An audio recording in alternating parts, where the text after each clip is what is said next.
Okay, I think I'm streaming, but let's do an audio check. Sorry I'm late.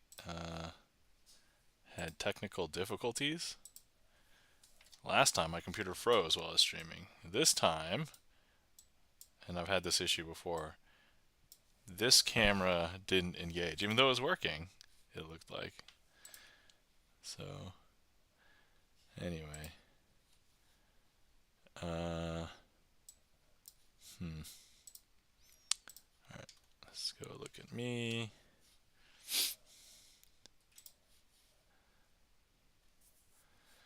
Can I hear myself? Can I hear myself? Okay, that was promising. Can I hear myself? Okay, that was promising. Alright, let me mute my own audio. Kips and Lens, how's it going, Bert? Welcome in. How do you do? Once again, having technical difficulties. It's lame. So this camera, it works, especially like when I just start up like a camera, but then like when I start up OBS, sometimes it doesn't pick up. And the only way for me to get it to pick up is like closing and opening OBS. I've tried like resetting the source. I even tried like removing the source and re-adding the source, and then that was a pain in the butt. And that didn't work either. So I'm like, fine, whatever. So then I close OBS, reopen OBS, and then it works. And now the camera is here. So I don't know. That's neither here nor there, but I guess such is the nature of using multiple cameras. Yeah. So how is everybody doing? How's everybody's week? It has been a weird week for me, I guess. I'm putting on cheating gloves, if anybody cares. There we go. We had a Magician Club meeting earlier in the week. Society of American Magicians.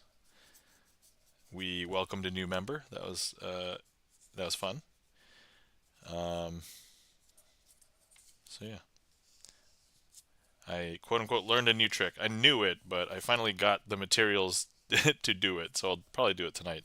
I might actually do it first before too many people get here. But I've been playing a bunch of games, and I've been working on my sight reading system. So my sight reading sheet music equivalent for card magic. That's been making really good progress, actually. I opened that up to a couple of really close magician friends, so got some good feedback on it. Definitely have to make some improvements, but I mean, effectively, it's like alpha testing, right? It's not, it's like it's such an early stage, but I mean, I put some thought into it, but finally getting other people's thoughts and opinions on that, I think has been really good. So making good progress on that. Charlie's Beats, welcome in. How's it going? How's everybody doing this weekend? This week? Oh yeah, let me not feel left out there. And there we go. Awesome. Let's see. Let's do this.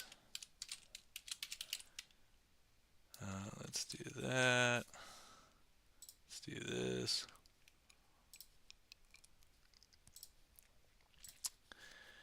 But yeah, so otherwise, generally pretty excited about my sight reading system. So I've encoded about 20 tricks in it, and then I've gone back and I've had to like not redo, but we're augmenting the system a little bit based on like some of the feedback. It's like that I kind of quote unquote had in the system, but I skipped over like adding the additional details for it. But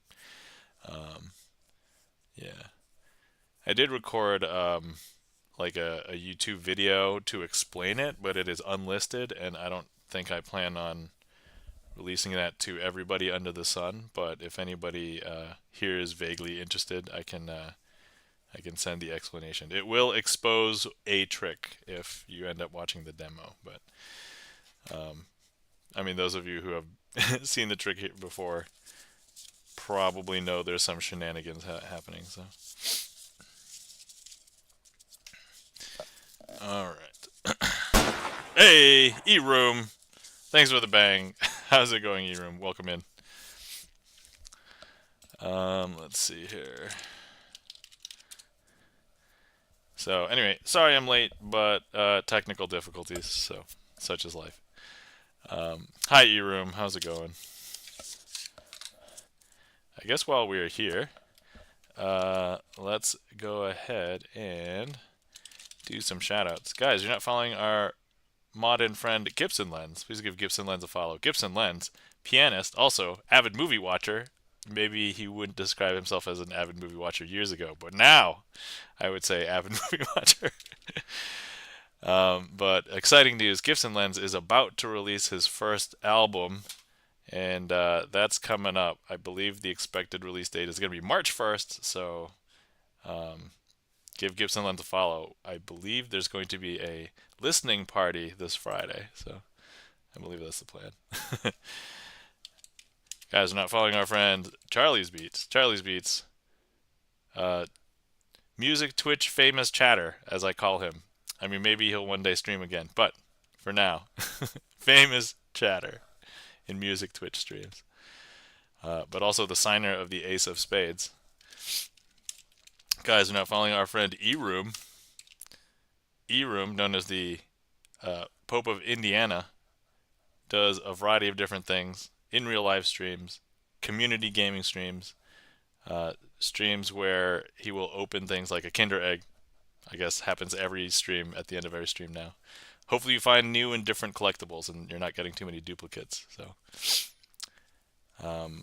guys, definitely give all of our friends some follows. All right, let's see here. We are going to go ahead and do a brand new trick. A trick before too many people get in here. Because if I mess it up, then I'll be able to do it again. All right, so, oh crap, I did not, wait, you guys are going to see some behind the scenes tilting of a camera. It's very low tech here. Alright, so wait, if this is the edge, and I can see up to about here, and then like here, okay, so it needs to readjust. Alright, okay, there we go. Now I think you should be able to see everything. Okay. Okay, so first things first, this is probably going to be a little bit different than most other tricks you've ever seen me do, but I have 4 envelopes here. As you can see, the envelopes all have like a hole in it, and so you'll be able to see whatever card we put in there. And so that's the thing. Now, over here, we've got 4 aces.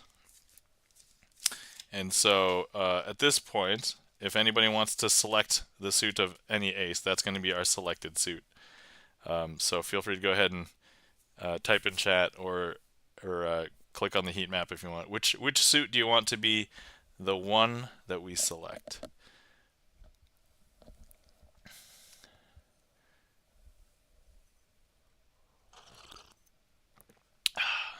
FYI, if anybody's been sitting around for a while and hasn't hydrated, please feel free to hydrate. All right, let's see. Oh, it looks like we've chosen the heart. All right, excellent. So the heart will be our selected suit, and here's what we're gonna do. First, we're gonna eat this heat map. Thank you for selecting the heart, whoever has selected.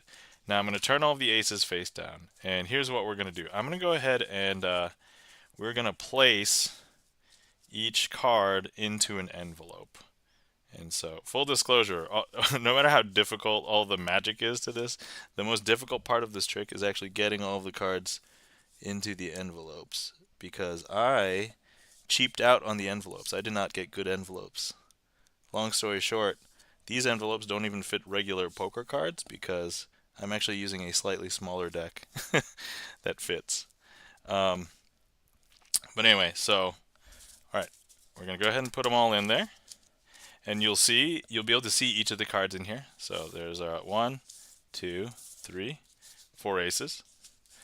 But all we have to do, you know what? People missed the deck sock last time, so we'll bring out the deck sock this time. Here's the deck sock, guys. Alright, so the deck sock is going to do some magic. And there's a hair on the deck sock. I'm sorry for not washing you. Deck sock. Alright, so here we go. We've actually done, well, I haven't done anything. The deck sock actually turned one of these over, because not this one, but this one. Is that strange? It's very strange, right? Okay, all right. So now, here's what we're gonna do. I know that was not that magical. So 1, 2, 3, 4. Actually, we are going to be doing. Oh, actually, we should do. The deck sock didn't have a chance to do another magical trick. So hold on. Let's go ahead and have the deck sock do the trick again. So actually, the deck sock, you weren't here when we had to choose which one to pick before, right? So you don't know. All right. So here, you touch each packet, each envelope. You tell me which one is magical. Is this one the one you want to do magic on? No? Okay, all right. So let's just double check. So this is probably not your selection. All right, I don't know if we can tell. All right, how about this? Is this the selection? No? Okay, all right, excellent. FYI, I've never tried to allow the the deck sock to do puppetry. How about this one? Is this one the one you want to do magic to? No? Okay, all right. Not this one. How about this one? Okay, this is the last one, so this is your last chance. Is this the one you want to try to do magic to? Oh, yeah, yeah, excellent. Okay, so this is the one that the deck sock wants to do magic to. And not only that, that would mean that this must be our selection, right? How do we know that this is the selection? Because you can see the heart through the little circle right there. And at this point, we can take out all of the aces, all of the envelopes, and all of the cards fully inspectable. And that, my friends, is a brand new trick. Boom.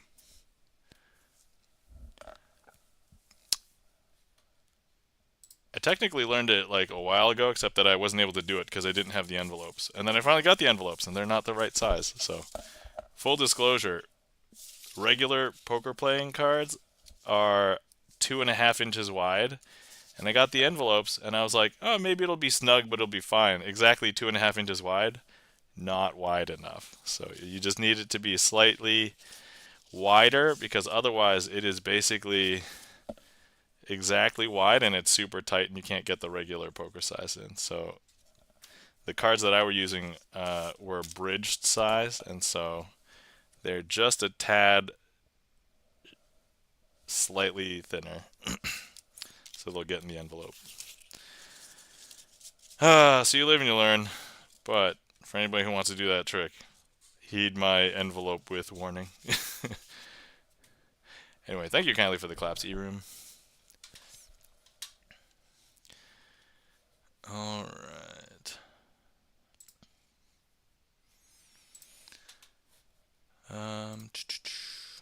E-Room, how are you doing today? Hopefully you're doing well.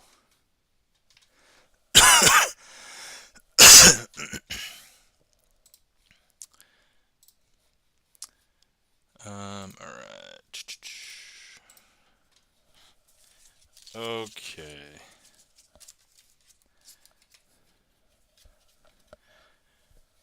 All good here, says E-Room. Good to hear, E-Room. Hopefully you are doing well. I'm happy to hear. Let me see. I'm going to check my list.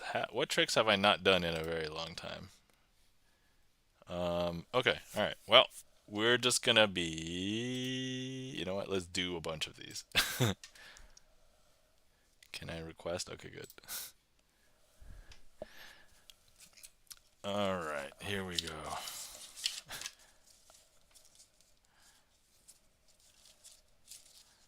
Let's go ahead and do this. All right, this trick is going to be...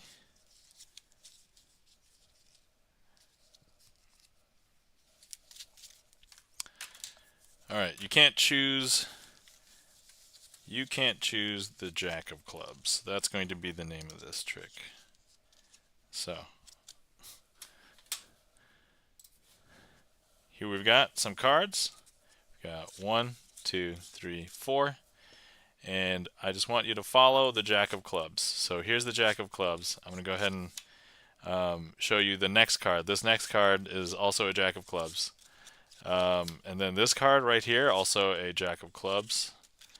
And then this last card that's right here is actually also a Jack of Clubs. I know, it's going to be super weird because they're all going to look like Jacks of Clubs, right?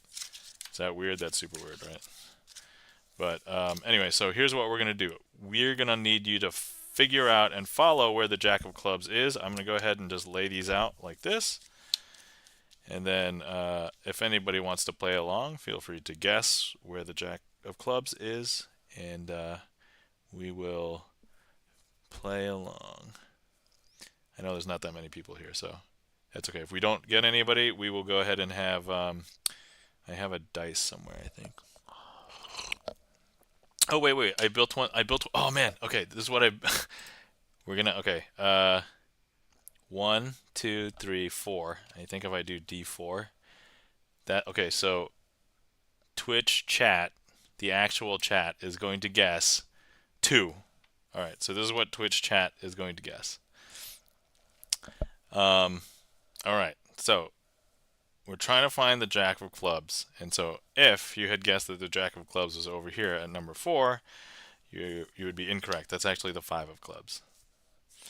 But if you had actually guessed that it was over here, that's actually incorrect. That's actually the 10 of Hearts. I know, it's really hard to believe, but that's okay. There's only a couple more left. There must be a Jack of Clubs here, right? Well, here, if you'd guessed that it was over here at number 1, nope, that's also the 7 of Spades. So anyway, Twitch chat, congratulations. You have successfully guessed the 9 of Diamonds, so none of these are actually the Jack of Clubs. So that is that. All right. Okay. Although, if you guys were wondering where the Jack of Clubs is, so I don't know if you can tell, but there is a pocket right here in my shirt. And so, there you go. Jack of Clubs. All right. Turkey Blaine, welcome in. How's it going?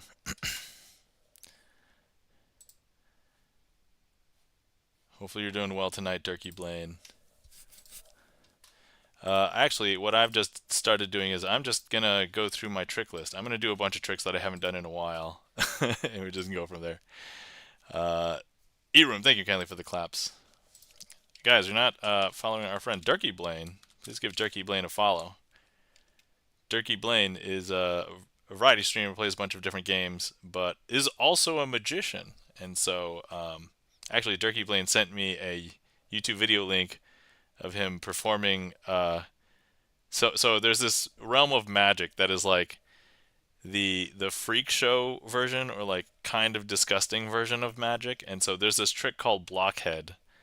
I'll just describe it, but basically, Turkey Blaine nails a nail to his head, into his nose, and so that's the blockhead plot. Now, I know that may or may not be everybody's cup of tea, but for me, I was like, all right, I understand roughly how it's done, and I was like, okay, it's obviously a magic trick, and obviously, if anything went wrong, it wouldn't have, the link wouldn't have made it to me, but it's up to 3 nails now, and may have ordered surgical tubing for another ideas of Turkey Blaine. All right, that's crazy. Well, if anybody wants to see Turkey Blaine's blockhead with 1 nail, I'll drop the link right in chat right now. So that's what Turkey Blaine sent to me, and I watched it. It is so I'm a little bit queasy around some of this. When magic starts to deal with like nails or like razor blades and stuff. So just, content warning, but there it is if you were curious. That's our friend Turkey Blaine doing blockhead with 1 nail. So thanks now. Yeah, no problem. Good work on it, by the way. As I said, a little bit tough for me to watch, but I'm like, all right, you put in some time and dedication. There was a part, I'll tell you later, but there was a part where I'm like, oh, the cleanup, right? Like, anyway, all right. So there's that. Cool. But thanks for hopping in, Turkey Blaine. Good to see you. Hopefully you're doing well. Hopefully you had a good weekend. Let's see here.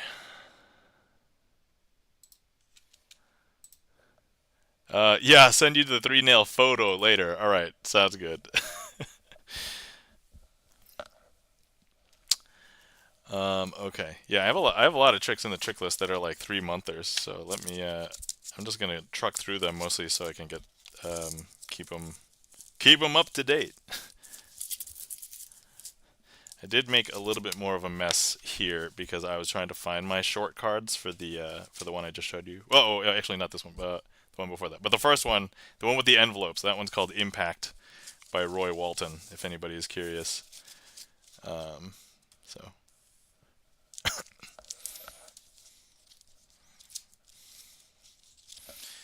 Okay.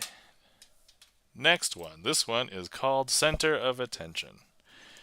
All right. So here we've got 1, 2, 3, 4, and they're all the aces. And so normally what I would do is ask, hey, which ace is the most narcissistic, egotistical ace? I'm going to save everybody the effort this time. And for this trick, it's usually and always the ace of spades. So that's what's up. So here's what we're going to do. The ace of spades, I want to remove from this being the center of attention. And so here's what we're going to do. I do want it to try and learn a lesson. And so I just realized that, hold on, we do need to start over. So let me start over. 1, 2, 3, 4. All right, here we go. And then which one's the most narcissistic and egotistical? It's obviously the ace of spades, right? And so the ace of spades is really the one that is going to, that I want to teach a lesson.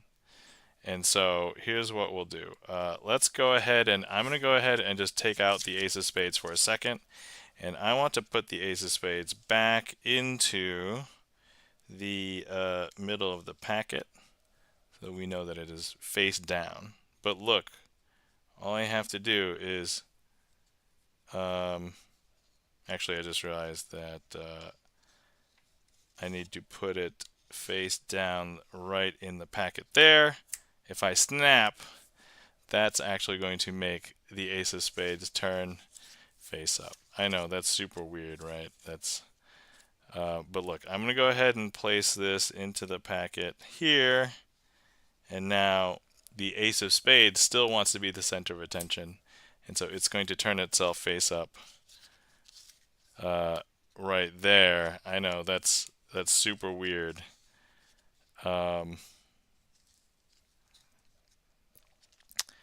So anyway, here's what we are going to do. We're going to need to take it. I'm going to take it out of frame. I'll bring it up here so you can see in the little square. But even when I remove it and take it up here, it has swapped places with the other three, because if I show you, there's only one card here, and this is the ace of spades. And if I show you the other 3 cards, they are right here. I know, that's a little bit weird, right? So, yeah. And that, my friends, is a very scuffed version of center of attention.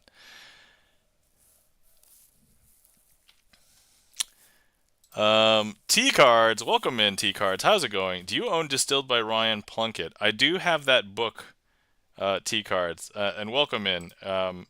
How's it going? Good to see you. Hopefully you're doing well. Why do you ask, T-Cards? So basically the one routine that I have from that book, Ace on Top, you should check it. I am aware of Ace on Top. It is one of the staples for my trick list. That is actually really the only trick that I took out of that book. So, all right, that's, you know what? I think, oh, amazing. All right, so let me just go ahead and put Ace on Top in the list. We'll do that one because that's a good one too. I love this one. Thank you kindly for the claps. E-room. Yeah, ASON. Well, like I bought that book and like I'm like, okay, this is a wonderful routine. And then every other one that I read, and I'm like, okay, and I'm comparing it to Ace on Top, and I'm like, I really like Ace on Top the best. So, all right, okay, all right, guys, here we go. We have 5 cards here, and I just want to show you that this is not so much a trick as it is a game. And so here's what I want to do. I want to show you that we have all of the diamonds. So here we have the ace of diamonds, the 2 of diamonds, the 3 of diamonds, the 4 of diamonds, and the 5 of diamonds. Okay, so now with these, what I want to do is I want to show you how to play the game. Welcome in, Chris M. Yee. How's it going? How you doing tonight? Too many cards. Full disclosure, that trick is very similar to this one, so we'll get to that one after this. And you can compare and contrast for anybody who's interested. All right, so here's the magical move. Chris MU says, "I'm well. How are you?" I'm doing mostly pretty well. There are things I can complain about, but it'll be okay. I'm fine. The snow and weather being one of them, I guess, is it's cold. Like I don't normally wear my sweater for stream, but it's actually too cold in my house. So, but anyway, how are you doing? I forget. You were expecting, and have you gotten your little? Has the little one been born yet, or not yet? That's still a little ways off. All right. Anyway, if you guys watch, I'm gonna do the magical move. This is when the magic happens. So look. Now, for anybody who's following along, remember the name of the game is Ace on Top. So when I ask you what card's on top, a lot of people who are like, I don't believe in the magic, they're like, the 5 is still on the top. No, no, no. Look, the ace is on the top, right? So look. All right. Now, when I remove the ace, there's going to be, so the cards will be in ascending order. So even though the next one you would think is going to be the 4, right? But really, it's actually the 2. Soon, says Chris M.E. Excellent. All right, and then after that is going to be the 3, and then the 4 and the 5. Important question: which card is this?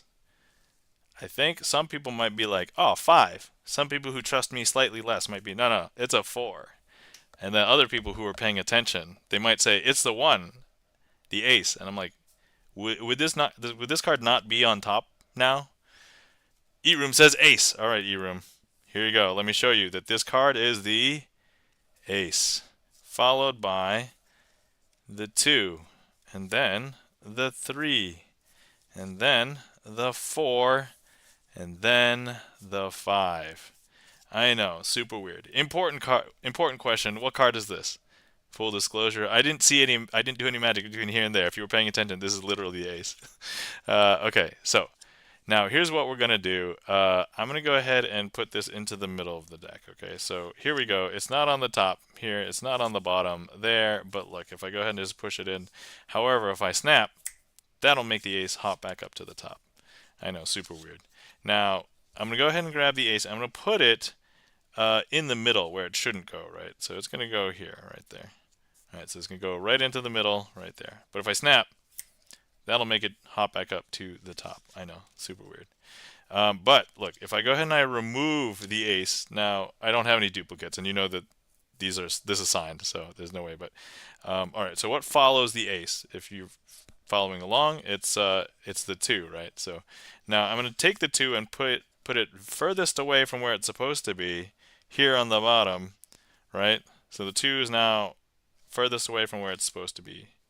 But if I snap, that 2 will go from the bottom all the way back up to the top.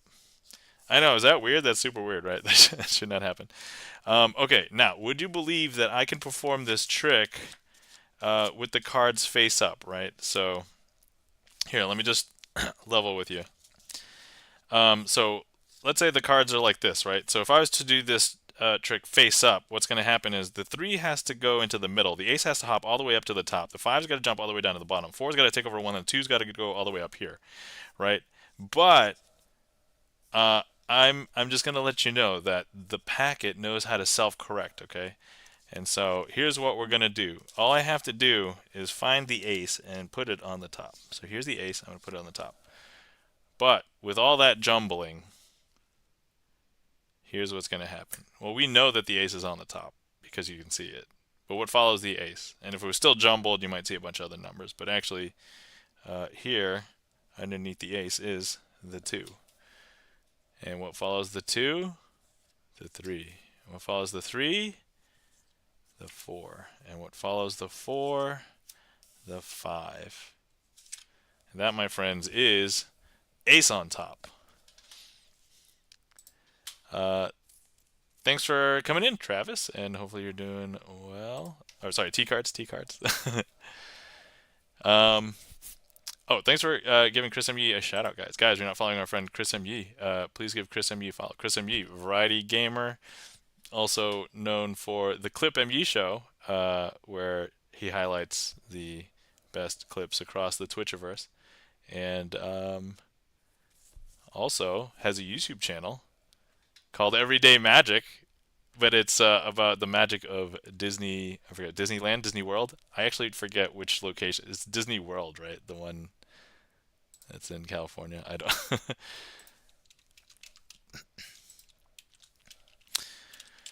All right, cool. So that was ace on top.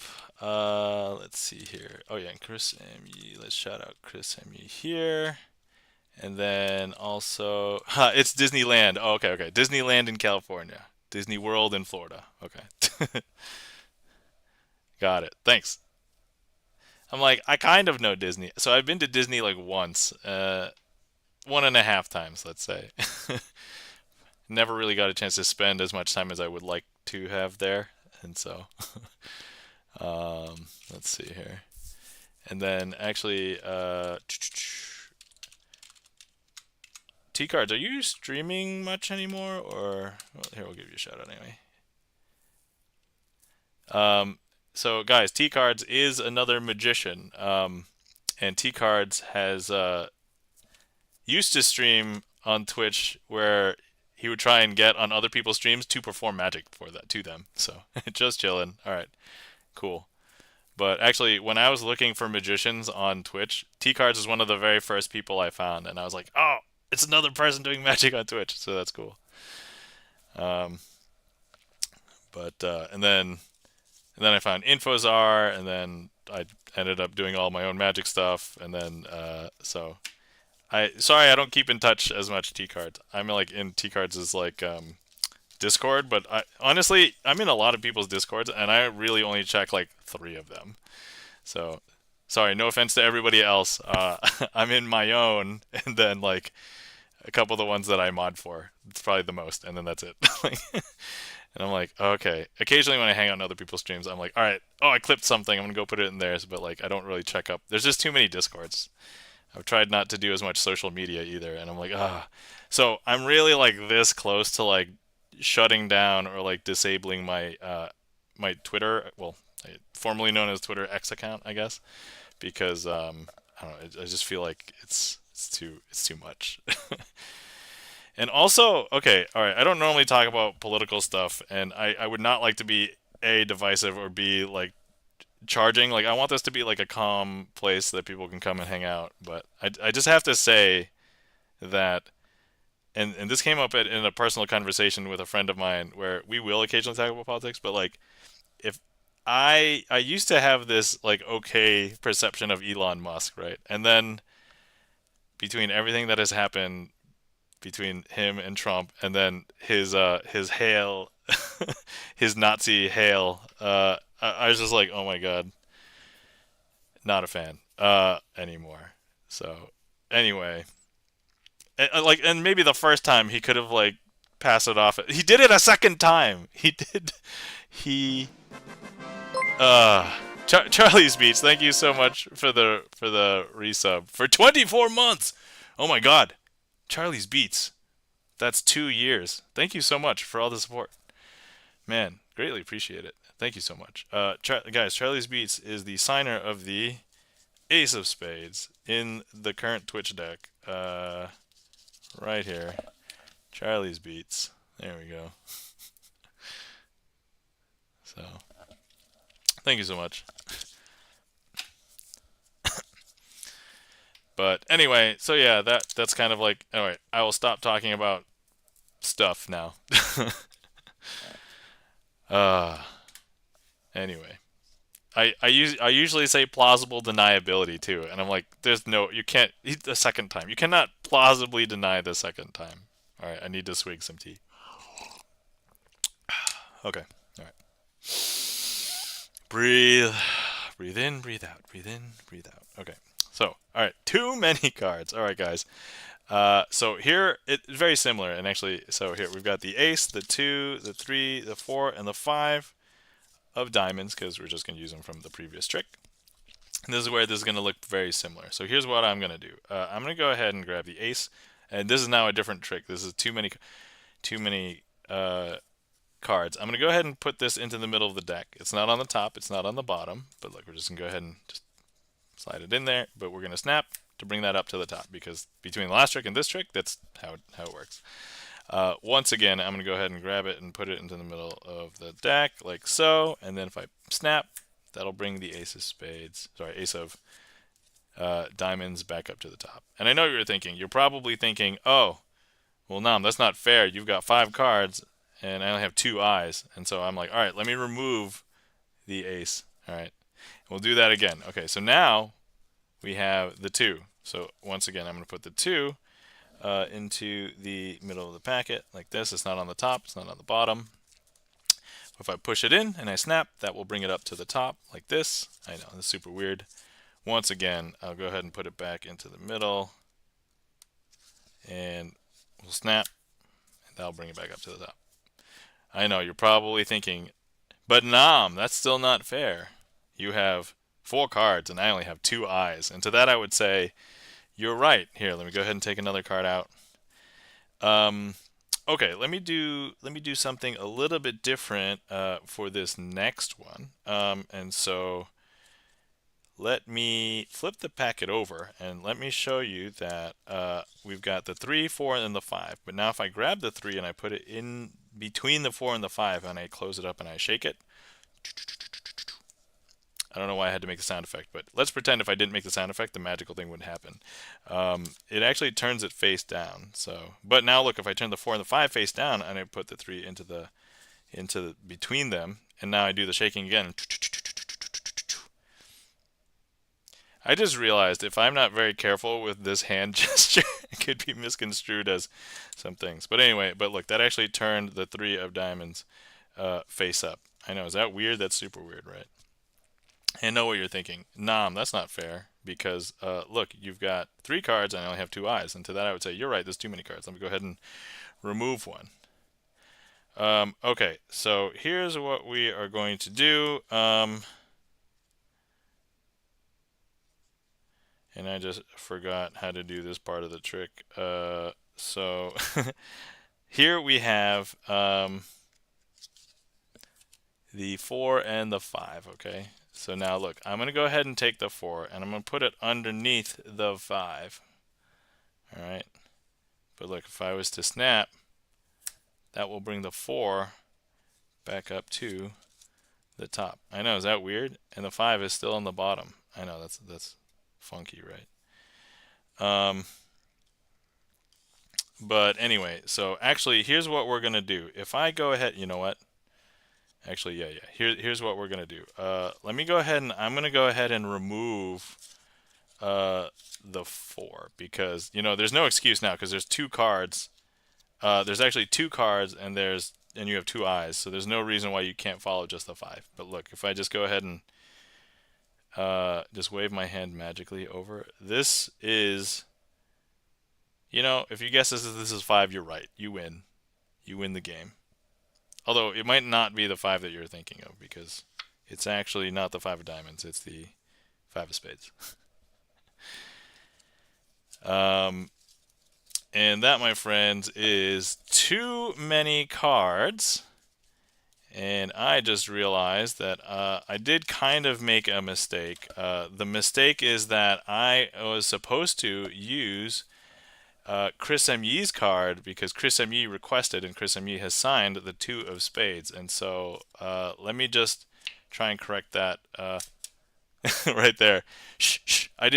FYI, I didn't reveal the secrets of magic just now because FYI, I've revealed this trick on stream many times, and even though that was not clean, that's how it goes. So anyway, there you go. Chris, thank you so much for the request. Hopefully you enjoyed. I believe that was a random request, right? I think that was random.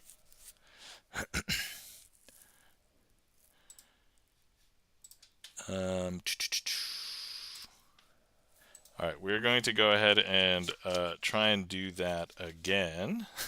Not that whole trick, just the little change at the end. Hopefully it looks better this time. Yeah, FYI, if I had to say there was a slight that I mess up the most, it's that color change right here. So when you make a card change from one thing to another, that's called a color change. And so here, and this is actually maybe one of the worst examples because this is a black spot card going to be changing into another black spot card. And so that's not going to look the best. But anyway, so here we go. Okay, that looks a little bit better, I think. Okay, all right.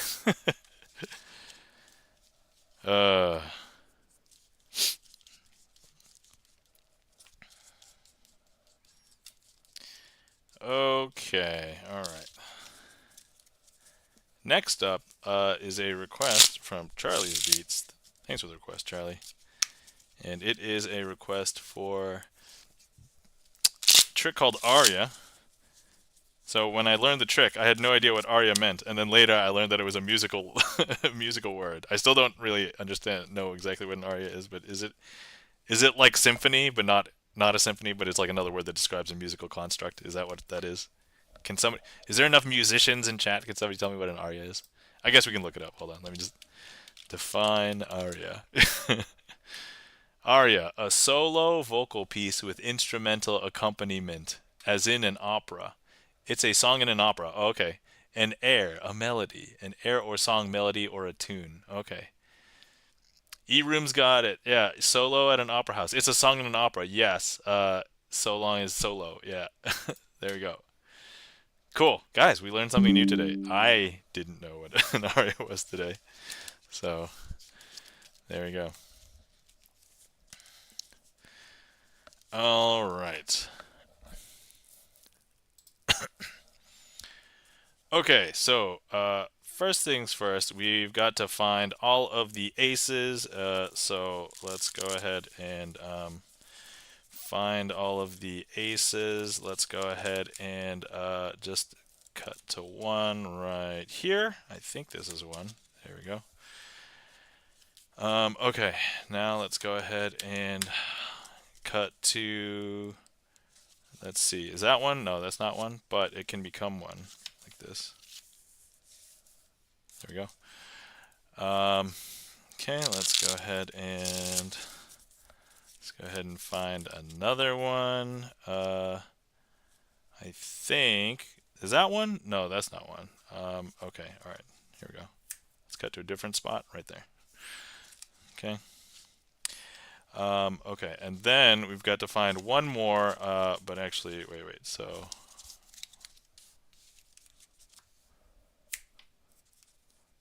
right here. There it is. Okay, all right, so 4 aces. Okay, so here's what we're going to do. I'm going to go ahead and place all of these aces just out like this. And then here's what we're going to go ahead and turn them all face down like that. Okay, and now I'm going to need 3 cards on each pile. And we're just going to go ahead and place them on each pile like this.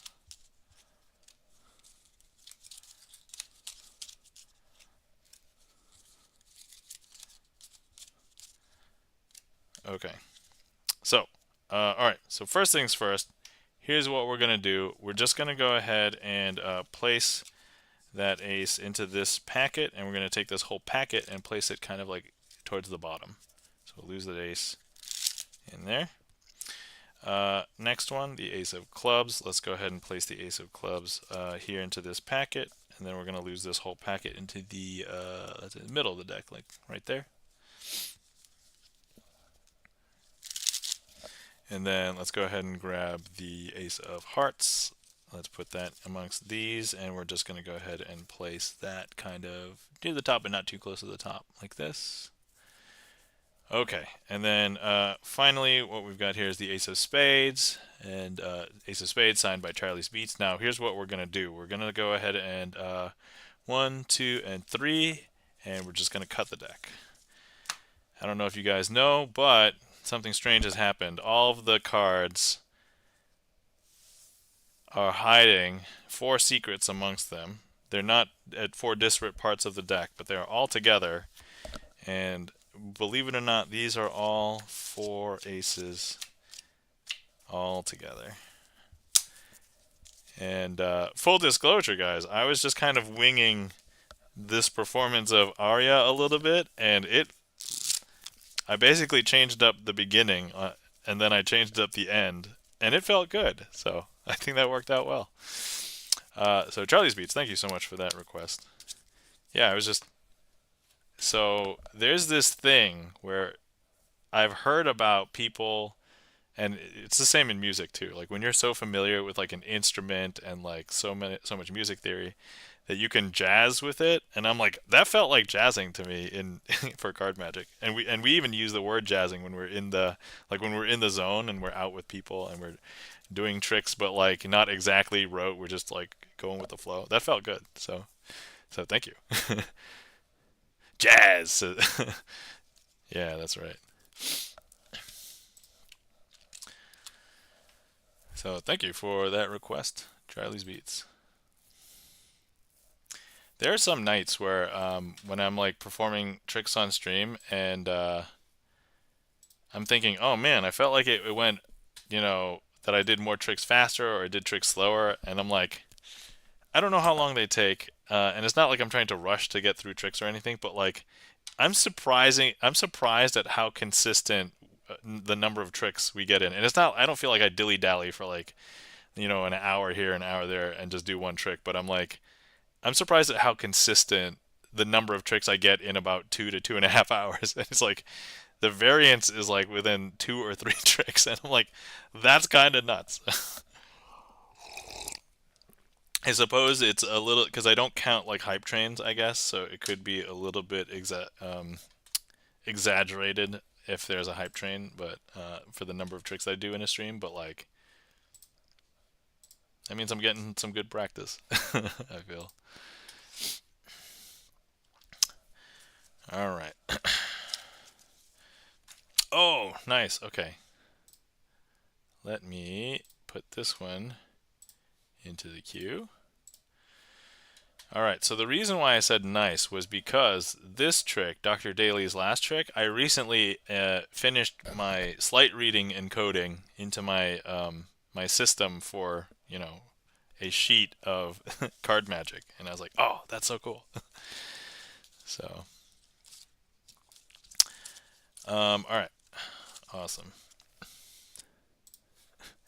Okay, so here we've got the 4 aces, and here's what I want to do with the 4 aces. So first things first, the name of the game is follow the ace of spades. Okay, so go ahead and put the ace of spades here, and that's not the ace of spades, that's the other black ace, and then here's the other red aces. Now if I don't do anything magical, the ace of spades will remain here, and that's as you would expect. So if I show you, here's the ace of spades, here's the other black ace, that's all correct. Okay, but now look, if I go ahead and once again, I'm going to put down the ace of spades right here, and then we're going to go ahead and put the ace of clubs, the other one, and the other 2 cards here. But now let me do something magical. By me, I mean the deck sock. Say hi to the deck sock, everybody. Hi, deck sock, or hi, everybody. So now the deck sock will go ahead and just touch the aces. And now the question is, where is the ace of spades? I think if people were just thinking, hey, it should still be here, right? But that would be the case had the deck sock not done the magical move. But here, let me show you. These aces are no longer the black aces. These are the red aces. And if you're wondering where the ace of spades is, well, it is not there. It is this one. And that, my friends, is Dr. Daly's last trick. I was actually thinking if I should use the word was, but I guess it's still. If something is the last of something, it will basically always be the last of that thing, right? Like philosophically, like for example, and I know this is going to be a really morbid example, but you're on death row and you have a last meal. And even though it was your last meal, it always still will be your last meal, right?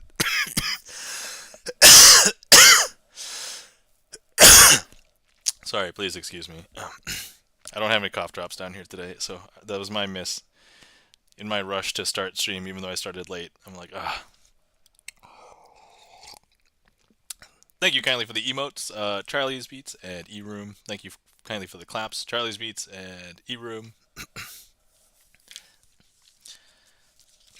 So yeah, one thing that I found that was actually kind of useful, and I don't know if I've brought it up here, but like, so I'm encoding my sleight reading into a spreadsheet. Like it's one of the decisions that I had to make. It's like the format of a spreadsheet, but there's this proxy for like how complicated or long a trick is just by the sheer number of rows that a trick is. And this I wasn't planning on this, but this has now become a very recent benefit, I guess. And so I could be like, all right, if I see like a sleight reading sheet for a trick and it's like 40 lines versus one that's like 15 lines, and I'm like, unless there's some weird like super complicated stuff in the 15 line one, chances are that the 15 line one will be shorter and easier than the 40 line one. And I'm like, hey, that's a cool like extra benefit that I did not realize that we would get out of this.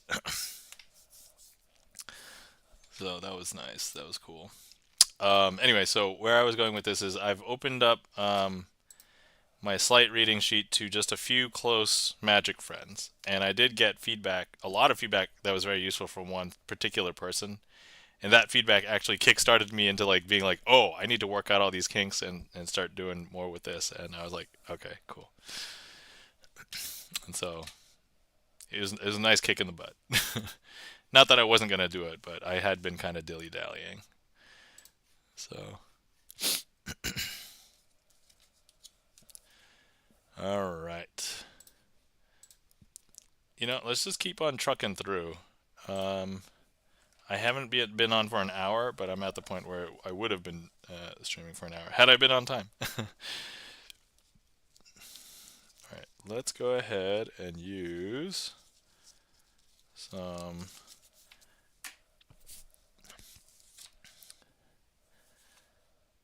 All right, here we go. We have 4 cards. We have the 2 black kings and the 2 red fours. Now here's what I'm going to do. I'm going to go ahead and take the 2 black kings. I'm going to place them face up in between the 2 red fours that are face down. And so there we have it. However, once again, as with the last trick, if I was to just go ahead and reverse count these cards, you won't see anything different because I didn't do anything magical with it. So the 2 black kings are still face up in the middle, and the 2 red, what did I say, fours? Yeah, the fours are face down on the outside. However, if I was to go ahead and I not mess up the trick, and I do a magical shake, this magical shake will actually change the packet. So now the 2 black kings are on the outside face down, and the 2 red fours are face up in the middle. And I know you don't believe it yet, but look, here we go.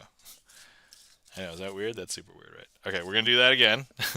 So once again, if I was to reverse count, they'll still be in the same situation. Nothing magical happening there, right?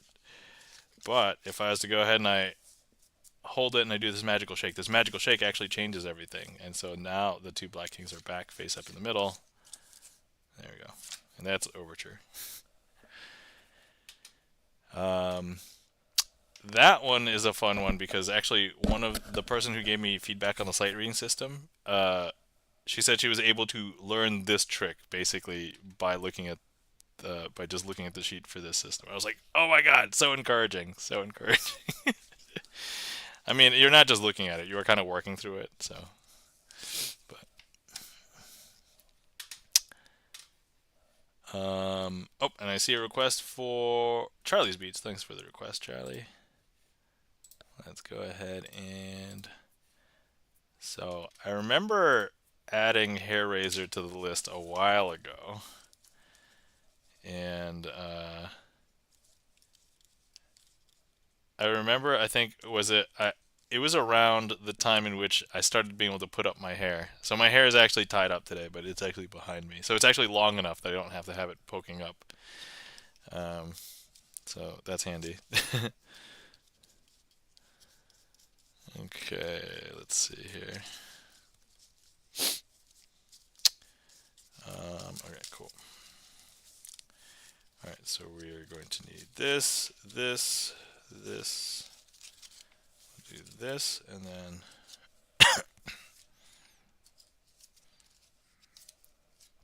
we're gonna need this. Okay, hold on. I'm just gonna.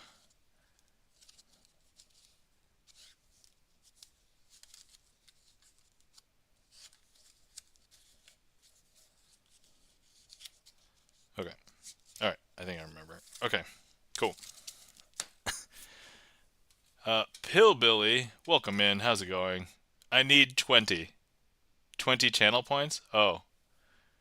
Why? What are you saving up for? Welcome in, Pillbilly. How's it going? I mean, I think you get 20 channel points in like less than like 10 minutes or something of just watching the stream, right? I think. So, uh, anyway, all right, so let's go ahead and perform Hair Razor. All right, so here we've got the ace, the 2, and the 3 of spades. Now, I've got a couple of helper cards here with me, and these helper cards are actually the 2 jokers. And here, what I want to do with these jokers is I'm going to go ahead and take each one of these. So I'm going to go ahead and take the ace. Actually, I'm trying to redeem MTG cards. Oh, okay. I see. I understand. Okay, cool. So look, hold on. If I put the ace on the bottom, and if I snap, that's going to make the ace hop back up to the top. Yeah, Pillbilly, you just had to mention, and I guess we will have somebody else. In this case, Chris M.E. Thank you so much for redeeming Magic the Gathering cards. So the next trick, I'll use Magic the Gathering cards. Thank you for redeeming those points, Chris M.E. For I believe on behalf of Pillbilly. So there you go. Let me go ahead and grab. I'm gonna go ahead and grab the 2 and we'll put it on the bottom. But if I snap, that will actually bring the 2 back up to the top. I know, super weird, right? And then once again, let's go ahead and grab the 3, and then actually I should put the 3 here on the bottom, and then if I snap, that will bring the 3 back up to the top. And everybody says, hey, nah, maybe you should do that trick a little bit quicker. And to that I would say, all right, you want it to be quicker? You know what? I don't even have to snap. I can just go ahead and put the 3 on the bottom, and then if I just do that, that actually brings the 3 up to the top. And then we do this, that will actually bring the 2 back up to the top. And we do this, that will actually bring the ace back up to the top. I know, is that weird? That's super weird, right? And so, yeah, here's what we are going to do. And so, yeah, with these aces, you know what? Sorry, with these jokers, what was I going to do? Oh yeah, I forgot that this part of the trick is the tricky part of the trick. So, I may need to boss trick this because I just have to remember how this part is done. If we do this, oh, hold on. I think I grabbed the Joker. Oh, wait.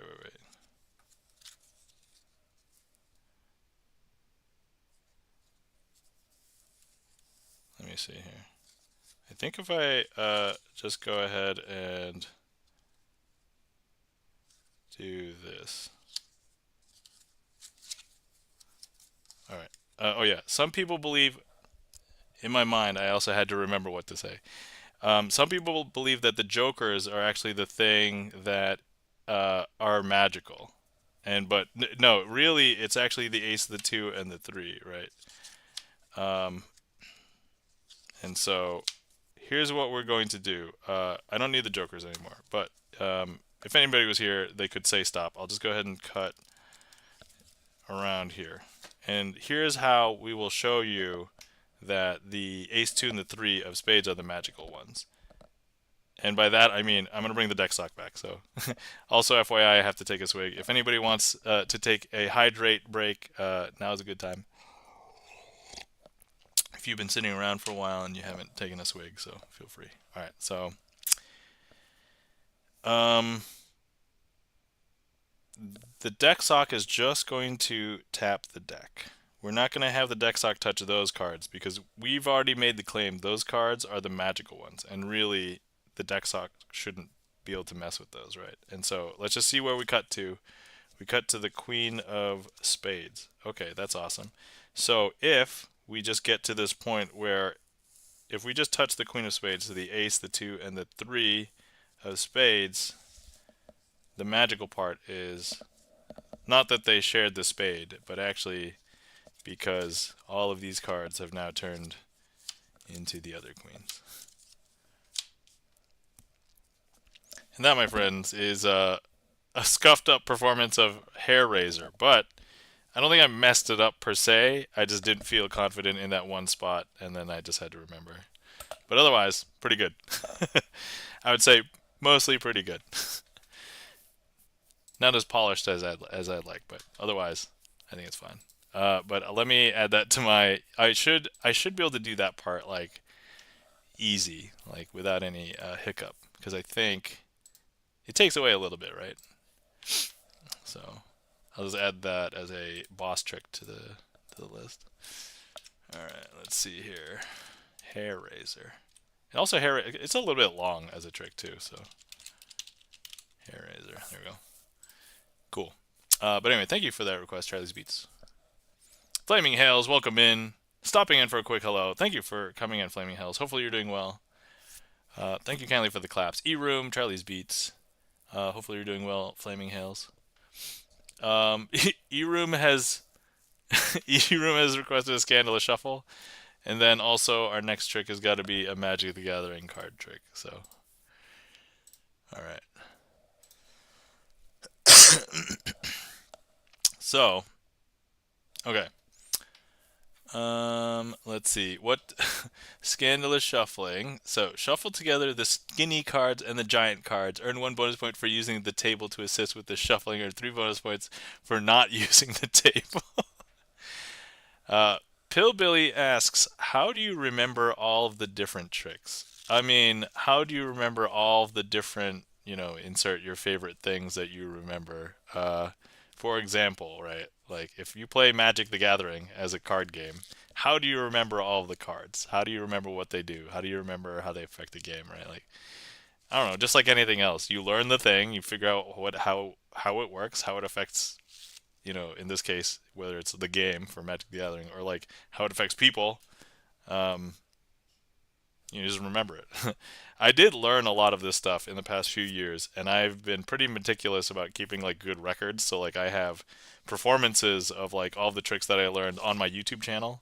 I have, and then oftentimes like if I'm just learning one just to do for my YouTube channel, if it's not like amazing, I'm not actively trying to keep it in my head right now. So I do introduce a lot of new tricks on stream, but like that's usually like this trick that I did like last week or this week, and so that's kind of how I add new tricks. Um, but anyway, all right. So let's see here. Shuffle the skinny cards. All right. So we're gonna do the Scandalous Shuffle, and then we have to do Magic the Gathering. So all right. Let me start with the Scandalous Shuffle because I think that'll be quicker. And the giant cards. All right. Oh, man. This is not even the box with the skinny cards. All right, hang on. Okay, here's a packet of skinny cards.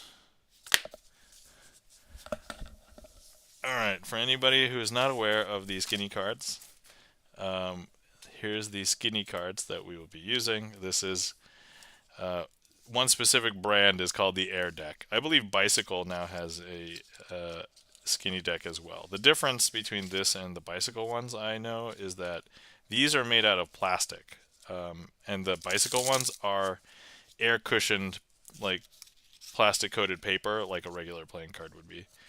So that's the difference. So these are the skinny ones that Erum is alluding to. And then we have big ones. So here we got big box. So the size of this is about 4 regular playing cards. And now we're trying to see if we can shuffle them together. So of course I will get 1 bonus point if I use the table, but 3 if I don't use the table. I think just because of the sheer size of the big ones, this is a little bit tough to do it not without the table. Like I can't even support it without something.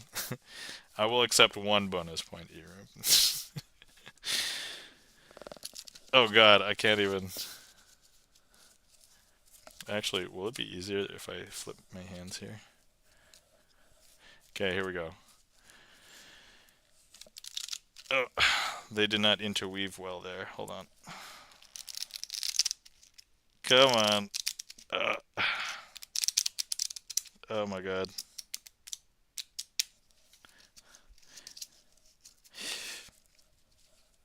Okay, hang on. We have to push it through. Otherwise it doesn't count. Otherwise they're not truly shuffled. Okay, guys. If you don't like this, blame Erum. But here we go. We have a scandalous shuffle. Here's what the interleave looks like. The skinny cards are way cool. Lol. The skinny cards, same size, are as normal size cards. Yes, Erum. Yeah, the skinny cards are half the size vertically as a regular poker size playing card. All right, so that's the big and skinny card. Scandalous. Oh my God, they're still in there. Hold on. Okay, I think. So anyway, there was this one time, guys, that Erum asked me to shuffle in the Uno cards and the big deck, and then like a couple weeks later, he asked for another scandalous shuffle, and we found an Uno card in this deck. and so now I'm like, oh, am I paranoid? I'm gonna lose a card. I mean, these are half size, so hopefully that would help him like slip away. But anyway, that's that's the story. Anyway, Erum, I know sometimes it's a bother, but honestly, it's always a funny time. And honestly, when you make me do stuff like this is actually okay. There's some that I hate, but this one is perfectly fine. Oh yeah, so if you want to see just the, so here's a regular poker size playing card, and so if you get 2 of the skinny ones, that is basically as wide as a regular playing card. So, yeah, there you go. But anyway, so there you go. Thank you, Erum, for the scandalous shuffle redeem. Okay. All right, next up. Oh my God, I have to figure out where I put the magic cards. Okay, do I have some right here? Okay, I do have some right here. I guess if not, worst case scenario, I have 50 bajillion magic cards over here. Actually, I don't normally do this, but do you guys want to see an old magic deck that I may have made a long time ago? We can critique my old deck building. Actually, let me see if there's any without any white borders in them. Nope, there's a bunch that still have white borders. Alright, whatever. Okay, alright, this is going to be a choose your own adventure. Alright, so here we go. Guys, I have 3 presumably 60 card decks. There might be a little bit less, but they all look to be about 60 cards. They are decks that I made in my past. So, if anybody wants to vote for one or click on the heat map, we will attempt to use one of these for a magic trick. I do have some other magic cards set aside normally for a magic trick, but you know what? Okay, so somebody has chosen this one. All right, so Let's look at the other two and just to, okay, so this one, it looks like it is a white and green deck, and it has cards that are mostly from like Judgment and Odyssey. And if you play Magic and you don't recognize those, then these sets are freaking old. This one's from Legion. So yeah, that's about telling you what time. Oh, there's Scourge in there. There's a Scourge Invasion. So yeah, this is an old deck. But like all of the borders, these are all old cards. These are all old style cards. All right, so that's not the one that we've selected. So that one was white and green. This is the other one that's not selected. This one looks to be black and blue. I like this color combination. And it looks like this was a deck in which I do control with blue, and then I try and make. I think the whole point of this was to make Nantuko Husk huge, or to make Zombie Goblin combo with stuff, and then maybe get Repentant Vampire out. I don't know. Anyway, these are very casual decks. These are not. None of these are like good. All right, so the deck that we've actually chosen to do some magic with. I would drum roll, but I don't have a drum. Oh yeah, let me also get this heat map. Delicious. Okay, so here we go. We have, it's a green deck. It is actually just a green deck. Oh, okay. So it's all forests, but we have Benthic Behemoth, one of the few like 10/10s up until this point in the game. I think that's from, was it Prophecy?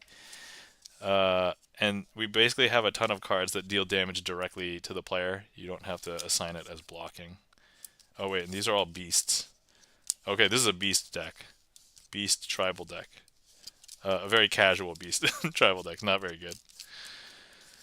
So, but anyway, alright, so, okay, the fact that it's an all green deck is a little bit tough. Okay, so hold on, let me just pull out some of the artifacts that are like different. Okay, so here, this is Puffer Extract, this is Belby's Portal, Chariots of the Sun.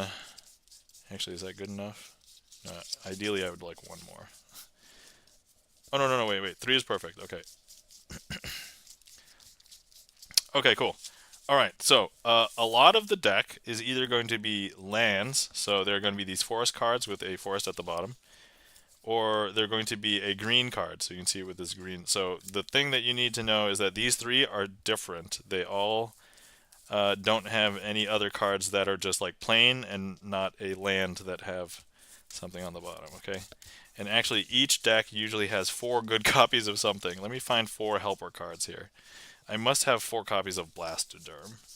So Blastoderm is going to be our helper card, and Blastoderm is going to try and help me find... Oh, I hope there's 4 copies of him in here, because if not, we're going to need 4 copies of something to help me out. Oh no, I don't have 4 copies in there. Oh, alright, hang on. Let me see what I have as far as like 4 copies of anything. Do I have 4 copies of Vine Trellis? Vine Trellis would be really good to have 4 copies of for this trick. That's a 10/10 now. There's 2 4/4s there. I don't have any more Vine Trellises.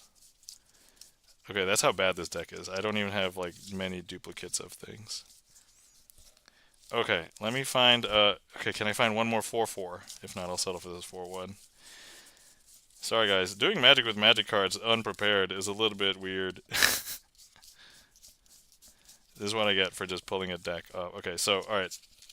Here, we're going to use these 4 cards. You'll know that because they all have 4 power, and there's only like one other card that has 4 power in the deck. This Lorien. Okay, so here's our 4 helpers, and then these are 3 selections. Okay, so just remember Puffer Extract, Belby's Portal, and Chariots of the Sun. We're going to shuffle the rest of the deck up, not like you think I'm going to be doing any shenanigans, because, you know, it's not like you're watching a Sleight of Hand Magic stream or anything. Okay, alright, so first things first, let's go ahead and we're gonna place each one of these into the middle of the deck somewhere, so like so. And what we will do is let's go ahead and just give it another shuffle so that we know that they're magically quote-unquote mixed up and lost in the deck. Okay. Let's go ahead and lose this one right here. And then let's give that a little bit of a mix. And then we're going to go ahead and lose our Chariots of the Sun right here. Okay. All right. Cool. All right. So here's what we're going to do. We're going to be using all 4 of our 4 4s, 4 5s to be searching the deck for those cards, and hopefully we find them. So here, let's actually, who's going to be our ringleader? Our ringleader should be Pride of Lions, because it's probably the oldest out of all of these, and it's white bordered. Okay, so we'll say Pride of Lions last. All right, okay. So the Stone Tongue Basilisk is going to go and run in the deck and try and find those artifacts. So those artifacts are very desirable, mostly because they're different, they're unique in the deck. There aren't any other copies of them, and so that's what he wants. That's what he's going to get. And so now you'll see that we have,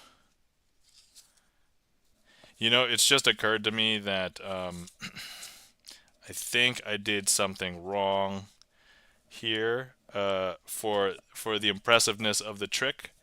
And so I'm just going to go ahead and take a pause to do a magical jump. 1, 2, 3. Okay. Hopefully nobody saw anything.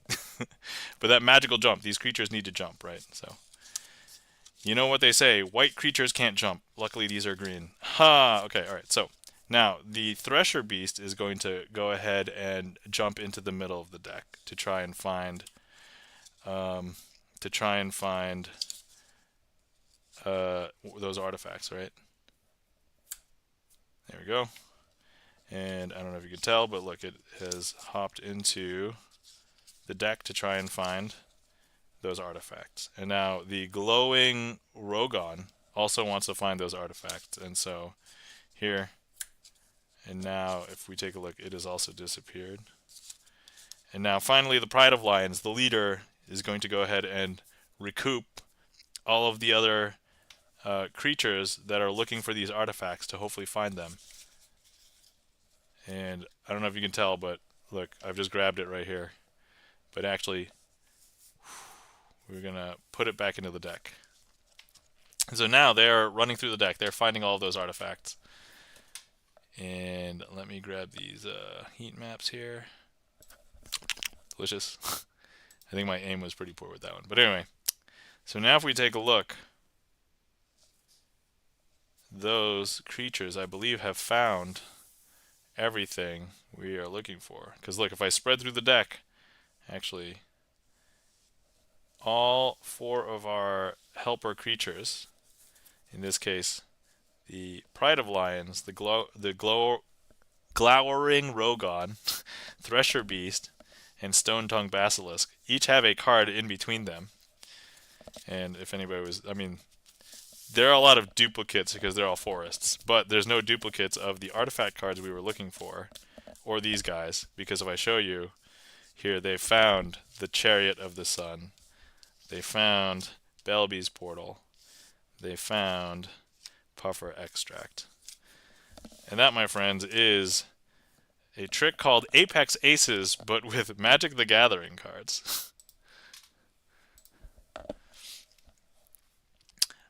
Let me go ahead and just edit my list for that at the moment so that I have statistics on that, because I do like to keep statistics on my tricks. Apex Aces, and okay, cool, awesome. Thank you, Kelly, for the claps. E-Room, nice, says Pillbilly. All right, excellent. All right, so I guess while we have these out, we can do some more. Let's see here. Okay, let's go ahead and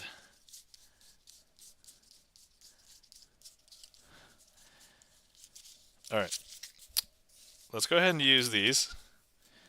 So we've got 4 forests and 4 creatures.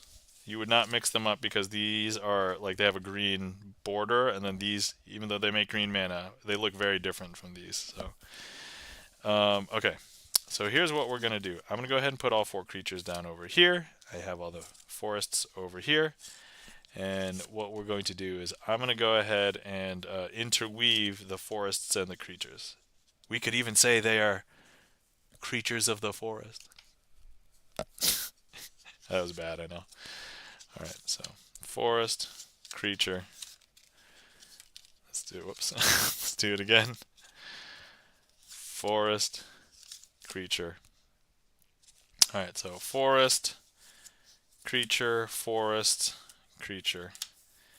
Now, if I just give that a second, I know we want them to be creatures of the forest, but they're not quite acquainted with the forests yet. And so if I show you, there's a forest down here, there's a creature, the Pride of Lions is up here, but actually all of the creatures have run out of the forest. Because if I show you, here we have all of the creatures on the top, and all of the forests are still down here.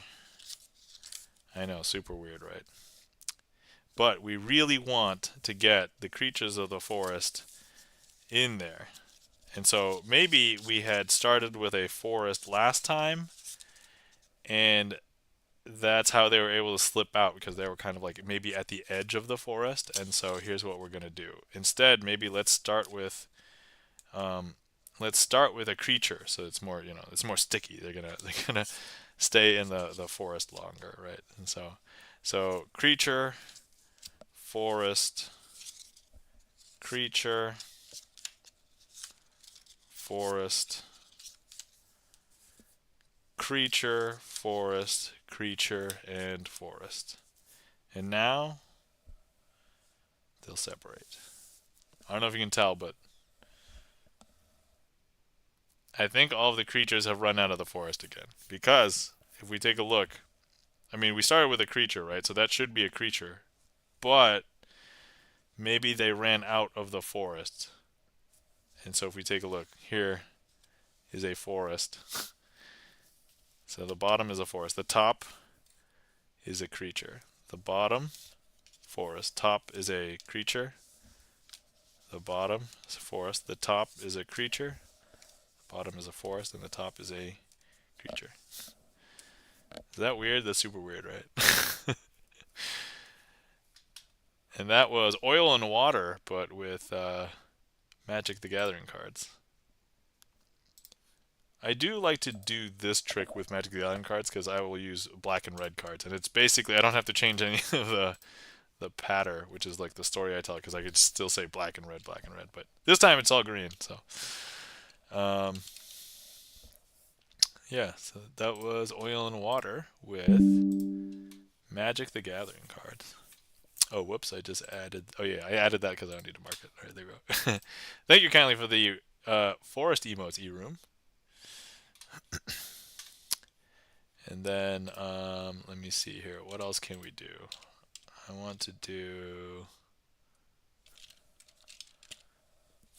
I have enough to do this, so let's just do this. Okay. Alright, so... which creature does not like the forest the most? The Glowering Rogon looks like it's in a forest, so maybe not that one. The Thresher Beast, the Stone-Tongued Basilisk, or the Pride of Lions. I think the Pride of Lions is inherently in the forest. In this picture, I guess. So let's see. The Stone-Tongued Basilisk looks like it's probably the least like it is in a forest. The Thresher Beast, I guess, there's a forest in the background. So let's go ahead and use the Stone-Tongued Basilisk. Alright, so here, what we're going to do is I'm going to go ahead and place the Stone-Tongued Basilisk over here. And we have all of the other forests over here. Now, what I'm going to try and do is we're going to try and combine the Stone-Tongued Basilisk and the forest. Okay, but we're going to try and do it magically. So 1, 2, 3. I don't know if you can tell, but look, those 4 forests that were over here have now become 1 card, and that 1 card that's been sitting right there has actually become 4 cards.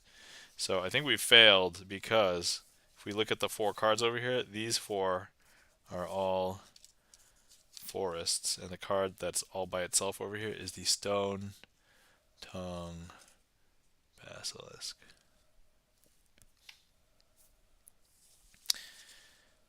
Now if I try and put the Stone Tongue Basilisk here in the forest, it might still be there.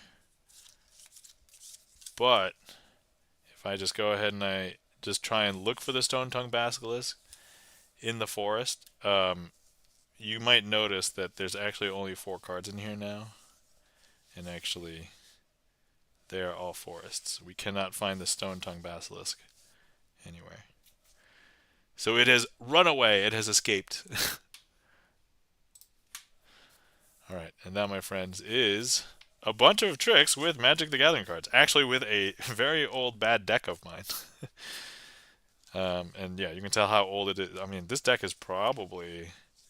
When did the latest card... When did 7th edition come out? That's actually the latest for this deck. So it's probably like early 2000s or something. Was when I last made edits to this deck. Because there's no new decks, no new cards in there. Thank you kindly for the claps. E-Room.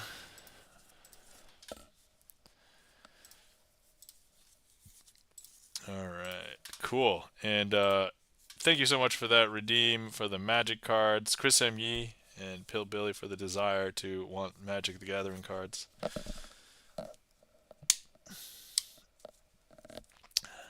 I'm going to put a loose rubber band on it.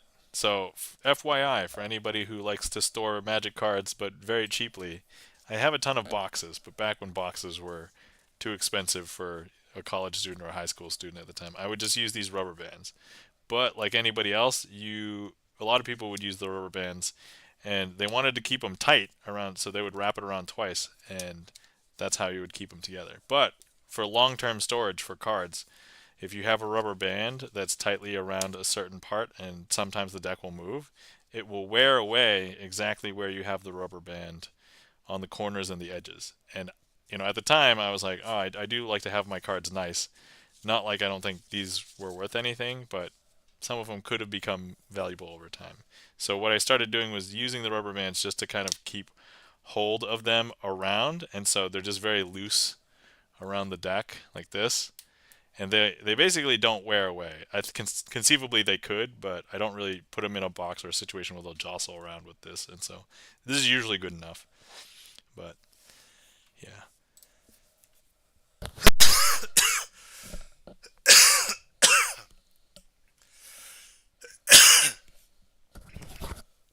So I have a ton of booster packs of Magic the Gathering cards too that I've never opened.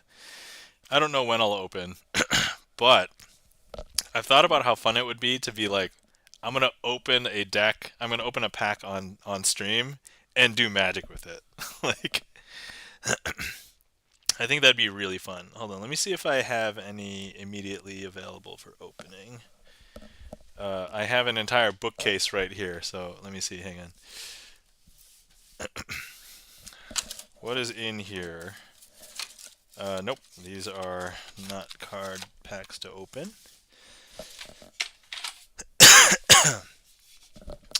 Ooh, how about this one? Ugh. All right, they're very densely packed. I don't know if I want to just risk pulling them right now. What's in here? Nope.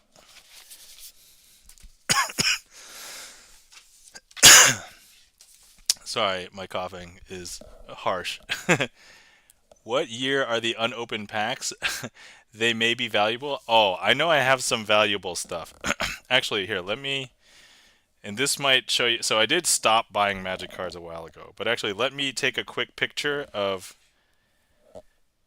all of the unopened booster boxes that I have on display. They're not really on display. They're in my basement. But for anybody who's into Magic the Gathering, I have a bookcase right here, and right next to it, at the bottom of it, I have a ton of unopened booster boxes. I'm not going to crack one of those for the purposes of this, but I do know that I have some that are... Okay. Let me share my... Okay, alright guys. This is what I have as far as like unopened booster boxes, right down here on the bottom of my bookcase. So for anybody who's familiar with Magic the Gathering, we've got Return to Ravnica, Theros Beyond Death, Throne of Eldraine, War of the Spark, Ravnica, Allegiance, Khans of Tarkir, Kaldheim, Kaladesh, Gatecrash, whatever that other Ravnica is. Whoops. Hold on. So many unopened boxes. Yes, I know, right? So many. Yeah. Um, Dragon's Maze. Yes, Dragon's Maze is one of them. Yep. I do have. So hold on. I'm just gonna. I'm gonna go off screen for a second because if I just get my head over here, I might be able to reach this box, which may have some things in it. Okay. Alright, this is a new project that I'm doing with Magic the Gathering. Not that I'm really focusing on it right now, but yeah, I'm not going to open any of these right now. But actually, you know what? While we're talking about Magic the Gathering, there's some people who will appreciate Magic the Gathering watching right now. So I have this quote-unquote secret project that I've been working on, but this is going to be the first that I'm mentioning it. So this is a shoebox. But inside of this shoebox, I have one unopened pack of basically every single booster box that I purchased, plus like 10 additional boosters of different sets that I did not get from a booster box. But the hope is one day that I have a ton of different boosters, and maybe I just open them all in stream or something. So I just want to show you the stack of packs of these Magic the Gathering cards. So here we go. We have this many booster packs. Now, that doesn't seem like a large number if you're used to opening booster boxes. These are all different. These are from different sets. And so here, that's a core 2011, core 2012, 2013 core, 2014 core. This is Alara Reborn. Here's an unopened Alliance booster pack. I did buy a booster pack of Alliances a long time ago. At the time, it was like $300, and I only got 2 Force of Will out of it. But there could be a third one in here. I don't know. Wow, says E-Room. Yeah, this one's Amonkhet. Avacyn Restored. Battle for Zendikar. This is the Battle Bond. It was like a Born of the Gods, Commander Masters, Conflux, Conspiracy. Yeah, there's a lot of money. The implied money that I have spent on Magic cards. Corset, Dark Ascension, Dissension, Doctor Who, Dominaria, Dragon's Maze, Dragons of Tarkir, Fate Reforged.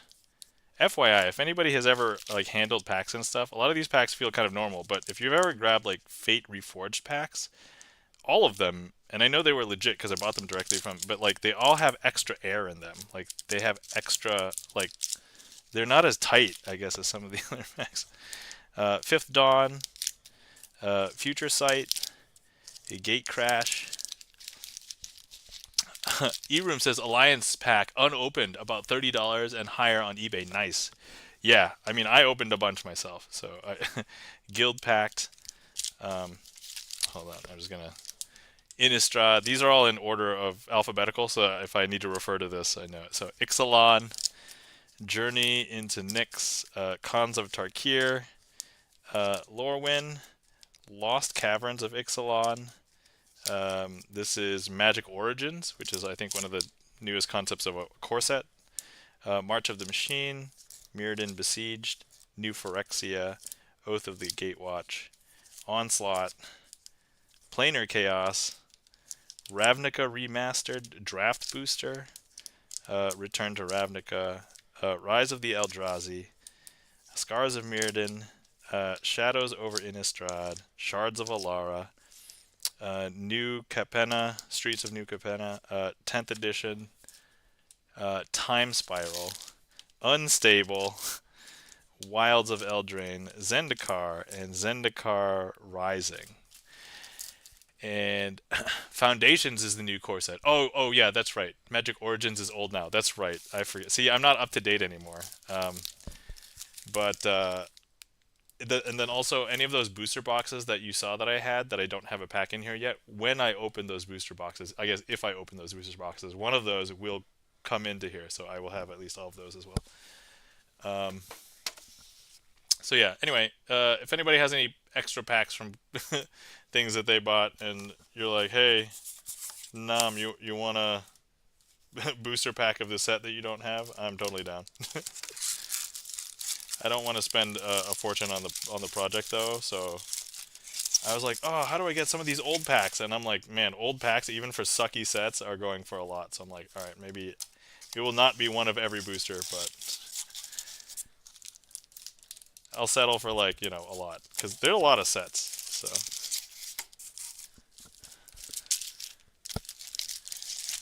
and I know that, yeah. So yeah, no, Gibson Lens plays Magic. So I guess Eram, you've also been into Magic the Gathering at some point in the past. And also, it sounds like Pillbilly knows what Magic the Gathering is. So yeah, that's some of the stuff that I've got over here that I'm hoping to do and use one day. All right, let me see if I can find. I really want to. At this point, I kind of want to find a pack now, so I can just open it and then open it on stream and do some magic with it. I think that'd be really cool. Oh, did I just stick them behind all of these? That might be convenient. It's too convenient now. If you were to hide it back there. Oh yeah, if anybody thinks that I was just kidding, here's a stack. Here's a stack from that picture that I showed you earlier. So, I was not kidding. There it is. Magic was after my time, but I've collected mostly sports cards all my life. Oh, okay, cool, Eroom. Awesome. So you understand the whole valuable cards thing. Yeah, Magic the Gathering was just a little different in that it wasn't just like cards to collect, but you could also have cards to play a game with. And so I was never really a collector as much as a gamer, and so I basically wanted to play. Okay, I think I found. Let me see here. I found something. Is that? Nope, that's not open. Maybe I could just have a stream on like all my unopened Magic product, and that could probably be a thing. Hold on. Ugh. So for anybody who doesn't think cards are heavy, well, anybody who actually plays Magic the Gathering or has carried a bunch of cards before, you know how heavy lots of cards can get. So,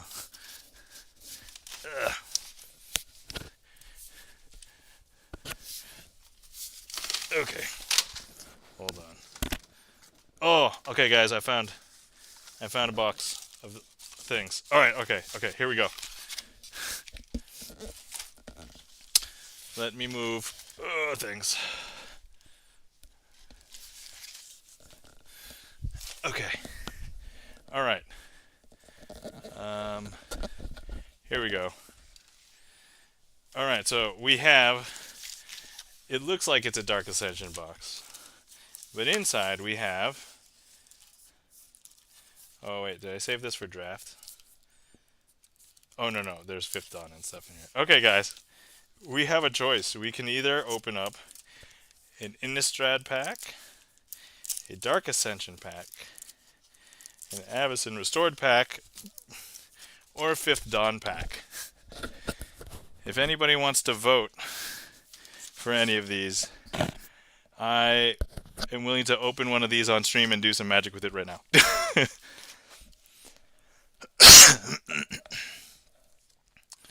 So let me know what anybody is interested in seeing me open to do some magic with. And if we don't have a vote, I will just roll a d4. which I verified works because we rolled the d4 earlier. So okay, all right. Okay, so let me see here. Use the die. Okay, all right, cool. All right, so I'm gonna call this 1, 2, 3, and 4. Here we go. D4. Random D4 2. So that will be Dark Ascension. All right. Okay. Okay. Let's see. How do I do this? Do I want the cards facing me or facing you, or should I just come up with something that I need to at least know what some of the cards are, or at least one of them. I have to also come up with a trick on the fly with these magic cards. Alright. Oh, actually, I also have to go through the packet just to see if there's any... So, Dark Ascension has this weird thing where some of the cards can transform, and so on the back... So, like, we won't be able to use this one. Okay, that's a common, so it's not a big deal. And then I'm going to remove the card that's a helper, like, not a helper, it's an advertising card. So that, we're going to have to take those out. Okay, cool. So at least let's do that. Okay. All right. Actually, let me just double check. Okay, and this is a... Hold on. Okay. Okay, so here is the rare card. Actually, do I want to reveal the rare card, or do I just want to save that as a magical thing? Okay. Check for insert cards. Dark Ascension money card would be Micaeus the Unhallowed 781. Oh, okay, cool. Yeah, there is an insert card in here. So, actually, I don't know if you guys know, but there's sometimes been misprints in some packets in which some of the cards. So, like, if I look, this one is a misprint card. Or sorry, not a misprint, but an insert card. So this is a card that allows you to put a backer card, so you can use these that transform in your deck without having to sleeve them, which might happen for draft or things like that. But actually, this pack might be messed up because if I show you, there's another one. There's a second one, which is unusual. And then not only that, there's even a third one right here. I know, is that weird? That's super weird, right? So that should not happen. And here's the thing: if we remove all three of those, right? Like, if we look at the rest of these, let's just look at like these four, and like all four of these, right? Like, here's one. There's two. There's 3. There's 4. I know, is that weird? That's super weird, right? But what if we were to just look at, how about the bottom? Nope, that's also 1. Okay, let me just remove that. How about this one? If I just cut to a random one? Nope, that's also a weird insert one. So let's go ahead and take that one out. Let's see. Okay, so we've got 4 left.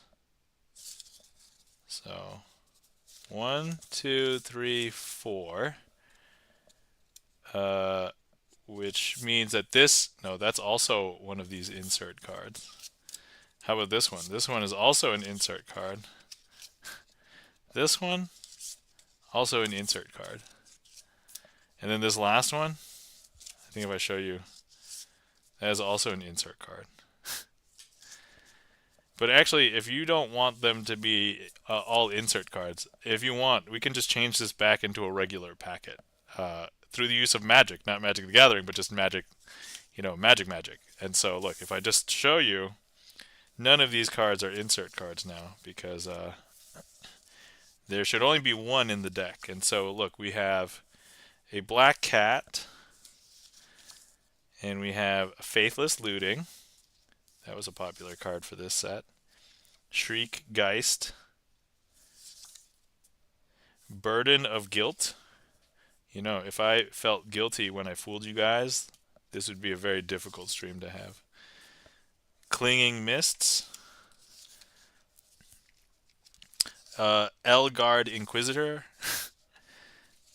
I don't know these that well. Kessig Recluse. Fires of Undeath. Young Wolf. Lingering Souls. Oh, that was an uncommon. Here's an uncommon too. Target. Oh, sorry. This is Harrowing Journey. Village Survivors. Okay, and then here's the rare. Markov Blade Master. Markov Blade Master. Let's see. For anybody who cares, Markov Blade Master, 2 red and 1. 1/1 double strike vampire warrior creature. Whenever Markov Blade Master deals combat damage to a player, put a +1/+1 counter on it. It's not bad, it's pretty good. I don't know how much it was played, but there we go. And everybody's probably wondering where the other card is. Well, actually, if I show you, I have a pocket right here. And actually, if I just pull this out of my pocket, and there's our Faithless Looting is the money card. Yep, that is. I know it was reprinted, but yeah, in red, it's basically card draw in red, right? So that's why Faithless Looting is worth so much. And it's flashback, so you use it more than once. Okay, cool. Awesome. Well, anyway, how was that, guys? Was that interesting? Was that cool? To open up hack and just do magic with it right on. It's funny that I was like, oh, I could just use this insert card that it has the back, but thank you kindly for the claps. E-Room, Gibson Lens. Yeah, so the transformation card is Chosen of Markov, and that transforms into Markov's Servant. Yeah, and also I do save these insert cards because I may be able to do some magic shenanigans with them. So, one day. Thank you kindly for the applause, Pillbilly. Hopefully you guys enjoyed that. You know, if I made that a redeem, it'd probably have to be a lot more expensive. I mean, I have a lot of packs, but I guess I could start opening booster boxes. But yeah, that's fun. I don't. What else could I do with this now? So hold on. I think it'd be tough to do something with this one. Actually, wait. Could we do something with that? Makes people donate. Make people donate money for it. That would offset the cost. Oh, absolutely. Because then I could just keep on buying more packs, right? Continuously. You know, that's not a bad idea, Chris. Thanks for suggesting that. Actually, there is something I could do. I think with that, with this. Let me. Oh, dude. Okay. All right. So here we've got 1, 2, 3, 4 magic cards here. And if you take a look, these are all white cards, right? Right. But you would never mistake a black card for a white card. Am I right? So here's what we're going to do. I'm going to go ahead and poison one of these white cards. Okay, not yet, but right now. Now one of these white cards has turned into a black card. Not only that, not only from the front, but also from the back. Only players can be poisoned. Yes, that's correct. Because look.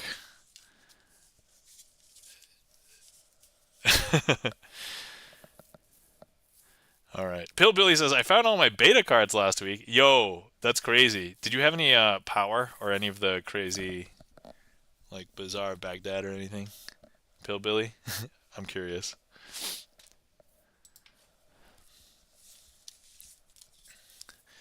Even beta lands are expensive. Yeah. Yeah, beta lands are also expensive. Yep. Beta basic lands. That's correct. Not to be confused with beta, like, you know, dual lands. Also different. All right.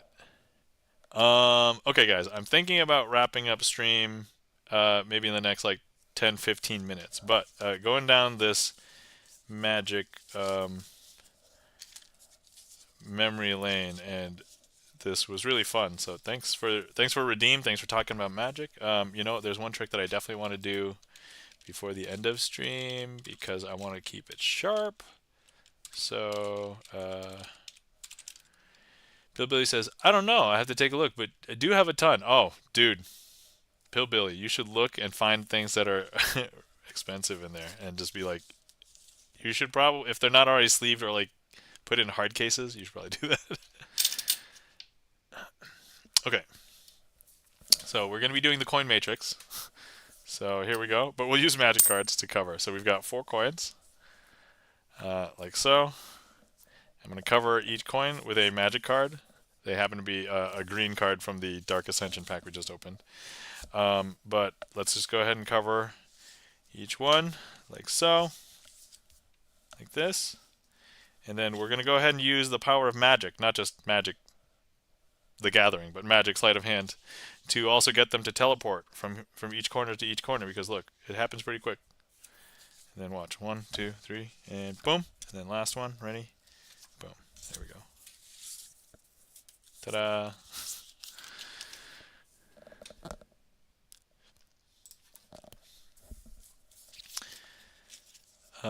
All right.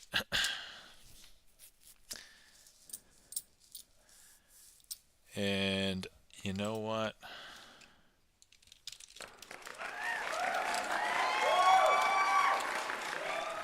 Thank you kindly for the applause and the claps. Pillbilly and E-Room. Whoops. I spelled it wrong, but okay, but we got it. So actually, let's go ahead and do the cardless version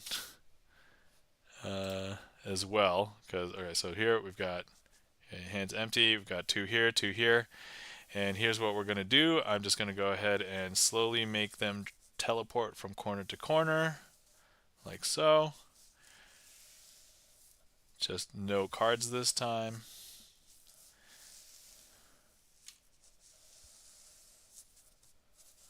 And then we have 1, 2, 3 over here, and we got 1 over there, and there we go. All right, and that was the cardless version. So yeah, I'm trying to do those most streams to keep it sharp, because it's like one of the few non-card tricks that I do. Nice one! Thanks, E-Room. Looks good, looks clean. Thanks for the claps. Thank you kindly for the claps. All right, and then I have to figure out what I want to do for my finale, because if I recall, did I mess up the finales last time, or did I do everything and I recovered from the last time? Okay, yeah, it looks like. What's that called? Oh, those tricks are called the coin matrix. So, like, the basic coin matrix is the one with 4 coins, 4 cards, and then the next one without any cards is basically cardless coin matrix. So, but yeah, it's really cool. It looks good. It's very visual. That's why I like it.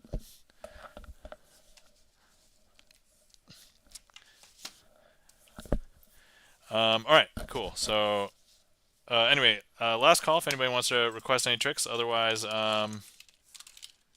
we will figure out what we want to do for a finale, and then I'll do my disclaimer and outro stuff, and then we'll right out of here.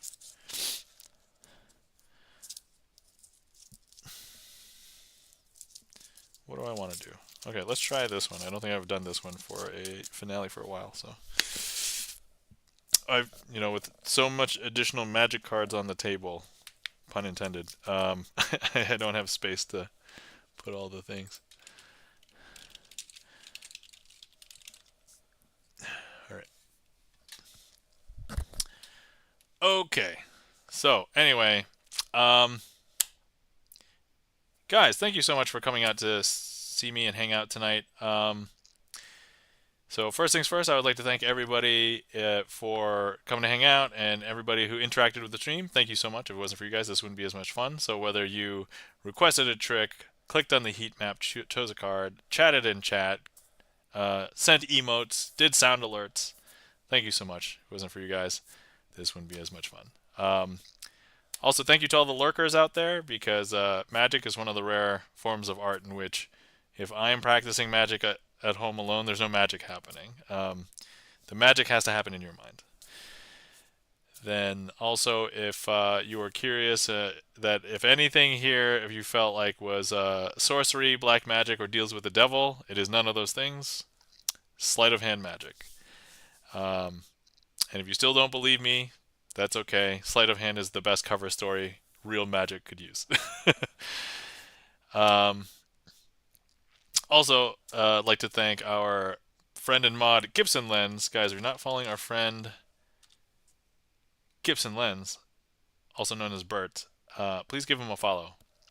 Pianist, has composed music for games, has composed some of his own originals, has played a bunch of his sight reads a bunch of music from his own songbooks, but also watches movies, and we like to guess whether he likes them or not. So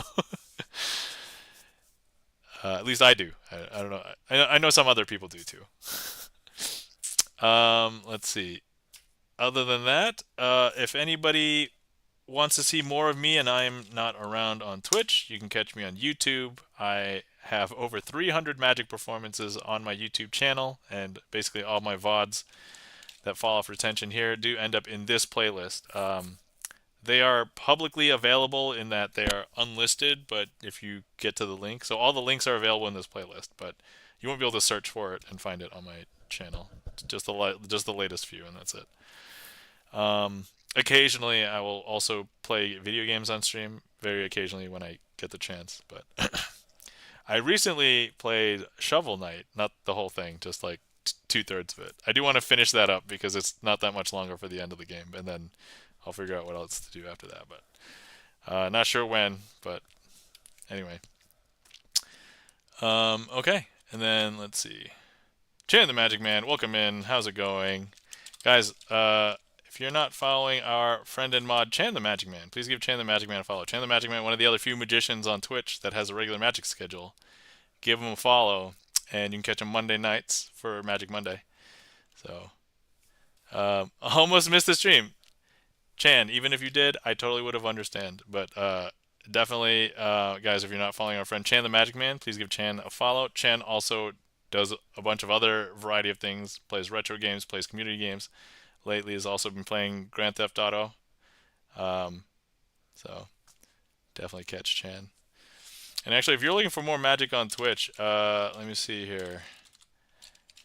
Magic Twitch. There's a bunch of people that we know here in Oh, I've been here the whole time, but have also been lurking. All right, guys, if you're not following our friend and mod, the Rusty Panda. Also, please give the Rusty Panda a follow. The Rusty Panda is a mod for all of Magic Twitch that we know of. And so please give the Rusty Panda a follow as well. But hello, welcome in. How's it going? Thank you for lurking, guys. Greatly appreciate it. Curviously Jen, welcome in. I've been listening the whole time through Chris. Awesome. Thank you, Curviously Jen. Greatly appreciate it. Guys, you're not following our friend Curviously Jen as well. Please give Curviously Jen a follow. Thank you so much for being here, even if you were just lurking, as I said. Magic, one of those rare art forms. Magic has to happen in your mind. So I'm currently 77 away from 1K followers. Chan, that is so impressive. I am more than 100 away from 1K followers. So, but yeah, well done. Keep it up. You'll get there. I know you'll get there. You stream consistently enough. I think you'll get there. There, 3 A's in Panda. Lol. Yep, that's right. There's a 1A near the beginning and then 2 A's at the end. The Rusty Panda. So there you go. But anyway, yeah, the Rusty Panda also streams. Rusty Panda streams music. Also has an interview stream called Wiki Wednesdays. So definitely catch the Rusty Panda for that. And then Curviously Jen, games with Chris M. Yee, but also streams games herself. So please give our friend Curvy Gen a follow. All right, is the stream ending? Yeah, we have. So technically, I didn't close the queue yet. So last call. If anybody wants anything in the queue to see anything, go ahead. Otherwise, B Sisters will be the finale. But actually, Chan, do you want to see the new trick? I can show you the new trick that I did at the beginning of stream, and then we can do that if you want to see new stuff. Sure. All right. Okay. Cool. Let's do that. So I'll do the new trick, and then we will do the finale. All right. Let's go ahead and I'll just put a magician's choice in there for doing this. Okay, cool. And then we will. So I can close it. Yes, yes, you can. I just closed it. Okay, all right. All right, awesome. Cool. No worries. Yeah, yeah. I do have work tomorrow, so I can't go too much over. All right, so first things first. This trick, brand new trick, just learned it like I mean, technically I knew it a long time ago, but I just recently got the envelopes. Anyway, here I just want to show you that we have 1, 2, 3, 4 envelopes, and all these envelopes are cut strange because they have a hole in them, so you'll be able to see kind of through it into the middle. And then we have 4 aces, and so Chan, would you like to select an ace? Doesn't matter which one, but you do have to let me know which one you want to select right now, and you can tell me in chat openly. That's fine.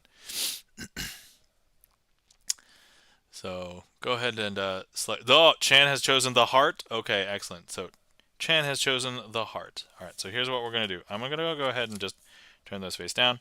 And here's what we're going to do. I'm going to go ahead and place all of them into these envelopes. Full disclosure, doing all of the hard magic for this trick, surprisingly easy. The hardest part is putting them into the envelopes. Because as I said earlier, I cheaped out on the envelopes, so these are not the best quality envelopes. Okay, so there we. Oh, actually, I can kind of keep these sticking out too, so you guys can see. Hold on, and then I will do. Okay, cool. So now you can see that all 4 of them all have an ace inside each one. Okay. Okay, so here we go. First things first, I just want you to see that all of the envelopes, you can see that all the cards are in there. And here's what we're going to do. I'm going to go ahead and turn over one of these envelopes. Because look, not that one. That one's still. Not this one either, because that one's still. Aha, this one. This one's the one he's turned over. Okay, I know, not so magical yet. That's okay. All right, here we'll do something else. Look, so you see that they're all like this, but actually, wait. Let's do the magical thing. Okay. I'm gonna go ahead and try and figure out which envelope has your card in it, Chan, which is the Ace of Hearts. So I don't think it's this one. Let me check this one out. I don't think it's this one. Okay. Hold on, I think I'm feeling it's this one, right? So I don't think it's this one.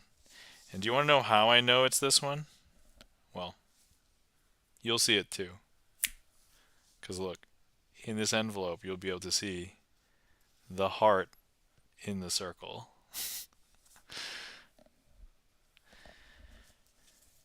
And at this point, we can take out all of the aces from all of the envelopes, and everything is fully inspectable by the audience, if they would like.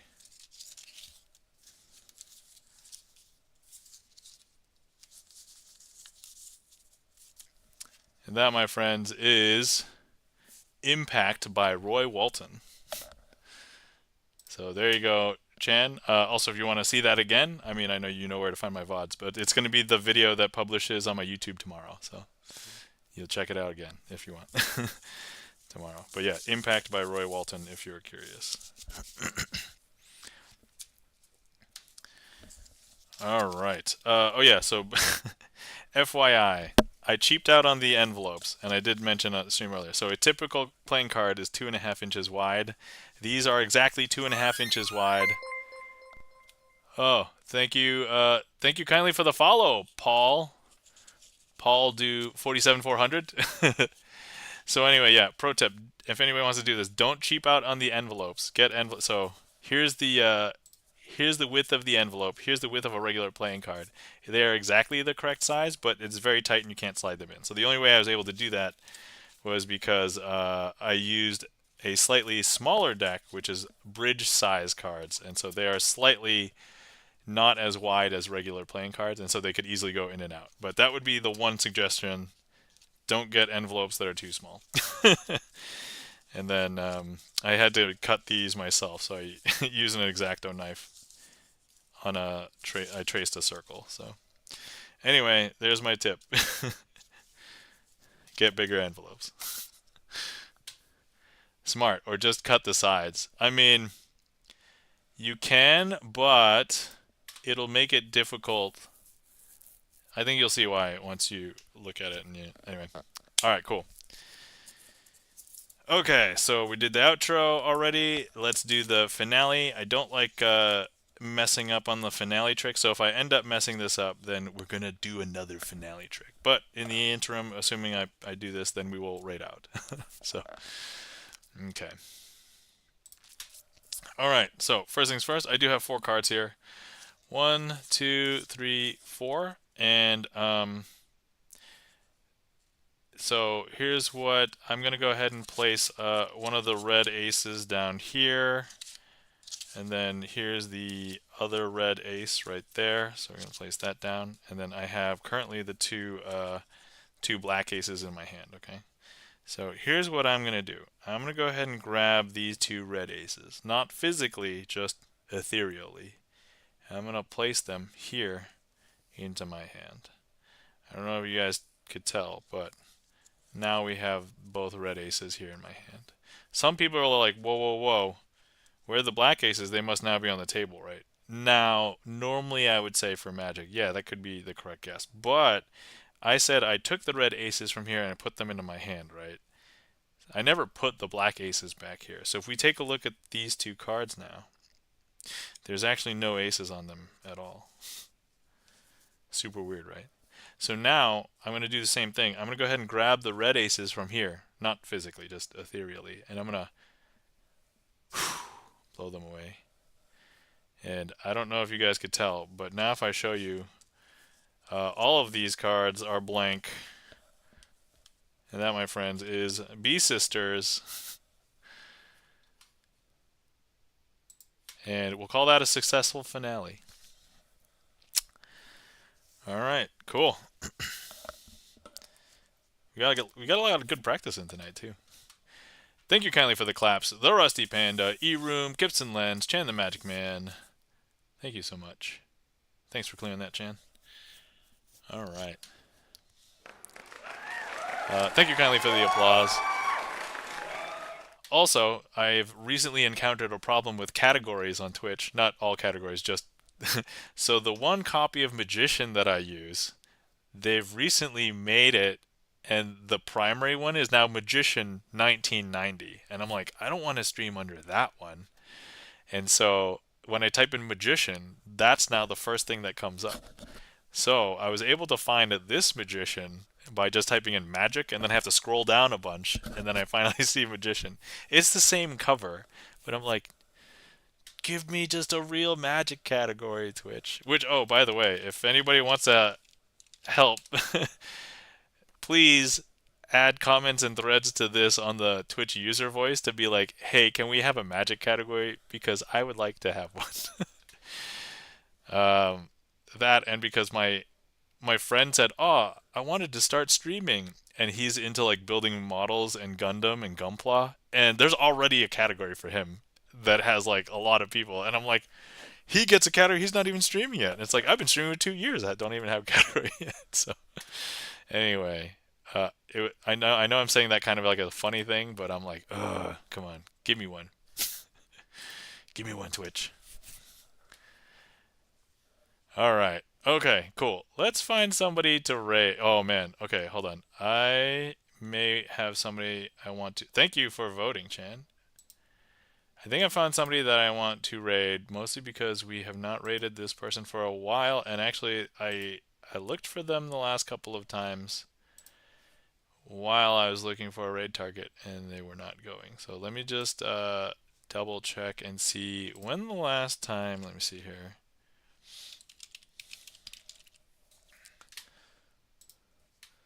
Last time we raided this person was November, so it's been a few months. So yeah, let me just make sure that they are still going and not ending or anything. Thank you for getting the raid calls. Really appreciate it, Chan. Okay, good. They're still going. All right. Okay, guys. Tonight we are going to be raiding our friend the keyboard grinder. So let me make sure that if you get left behind, this keyboard grinder is plays keyboards, but plays a lot of jazz, and there's a couple of songs I really like that he does. Actually, there's one really exceptional song that I like that he does. So, but yeah, so we'll raid over there. But anyway, thank you so much to everybody coming out and hanging out with me tonight. Hopefully everybody had fun. Hopefully everybody had a wonderful, nice week, and hopefully everybody has an upcoming glorious week. And everybody remember to hydrate, take care of yourselves, get good sleep, and stretch. Yeah, have a glorious night. Everybody take care of yourselves, and we'll see you around. All right. Bye. On to Rue. Thank you so much for the applause. Greatly appreciate it.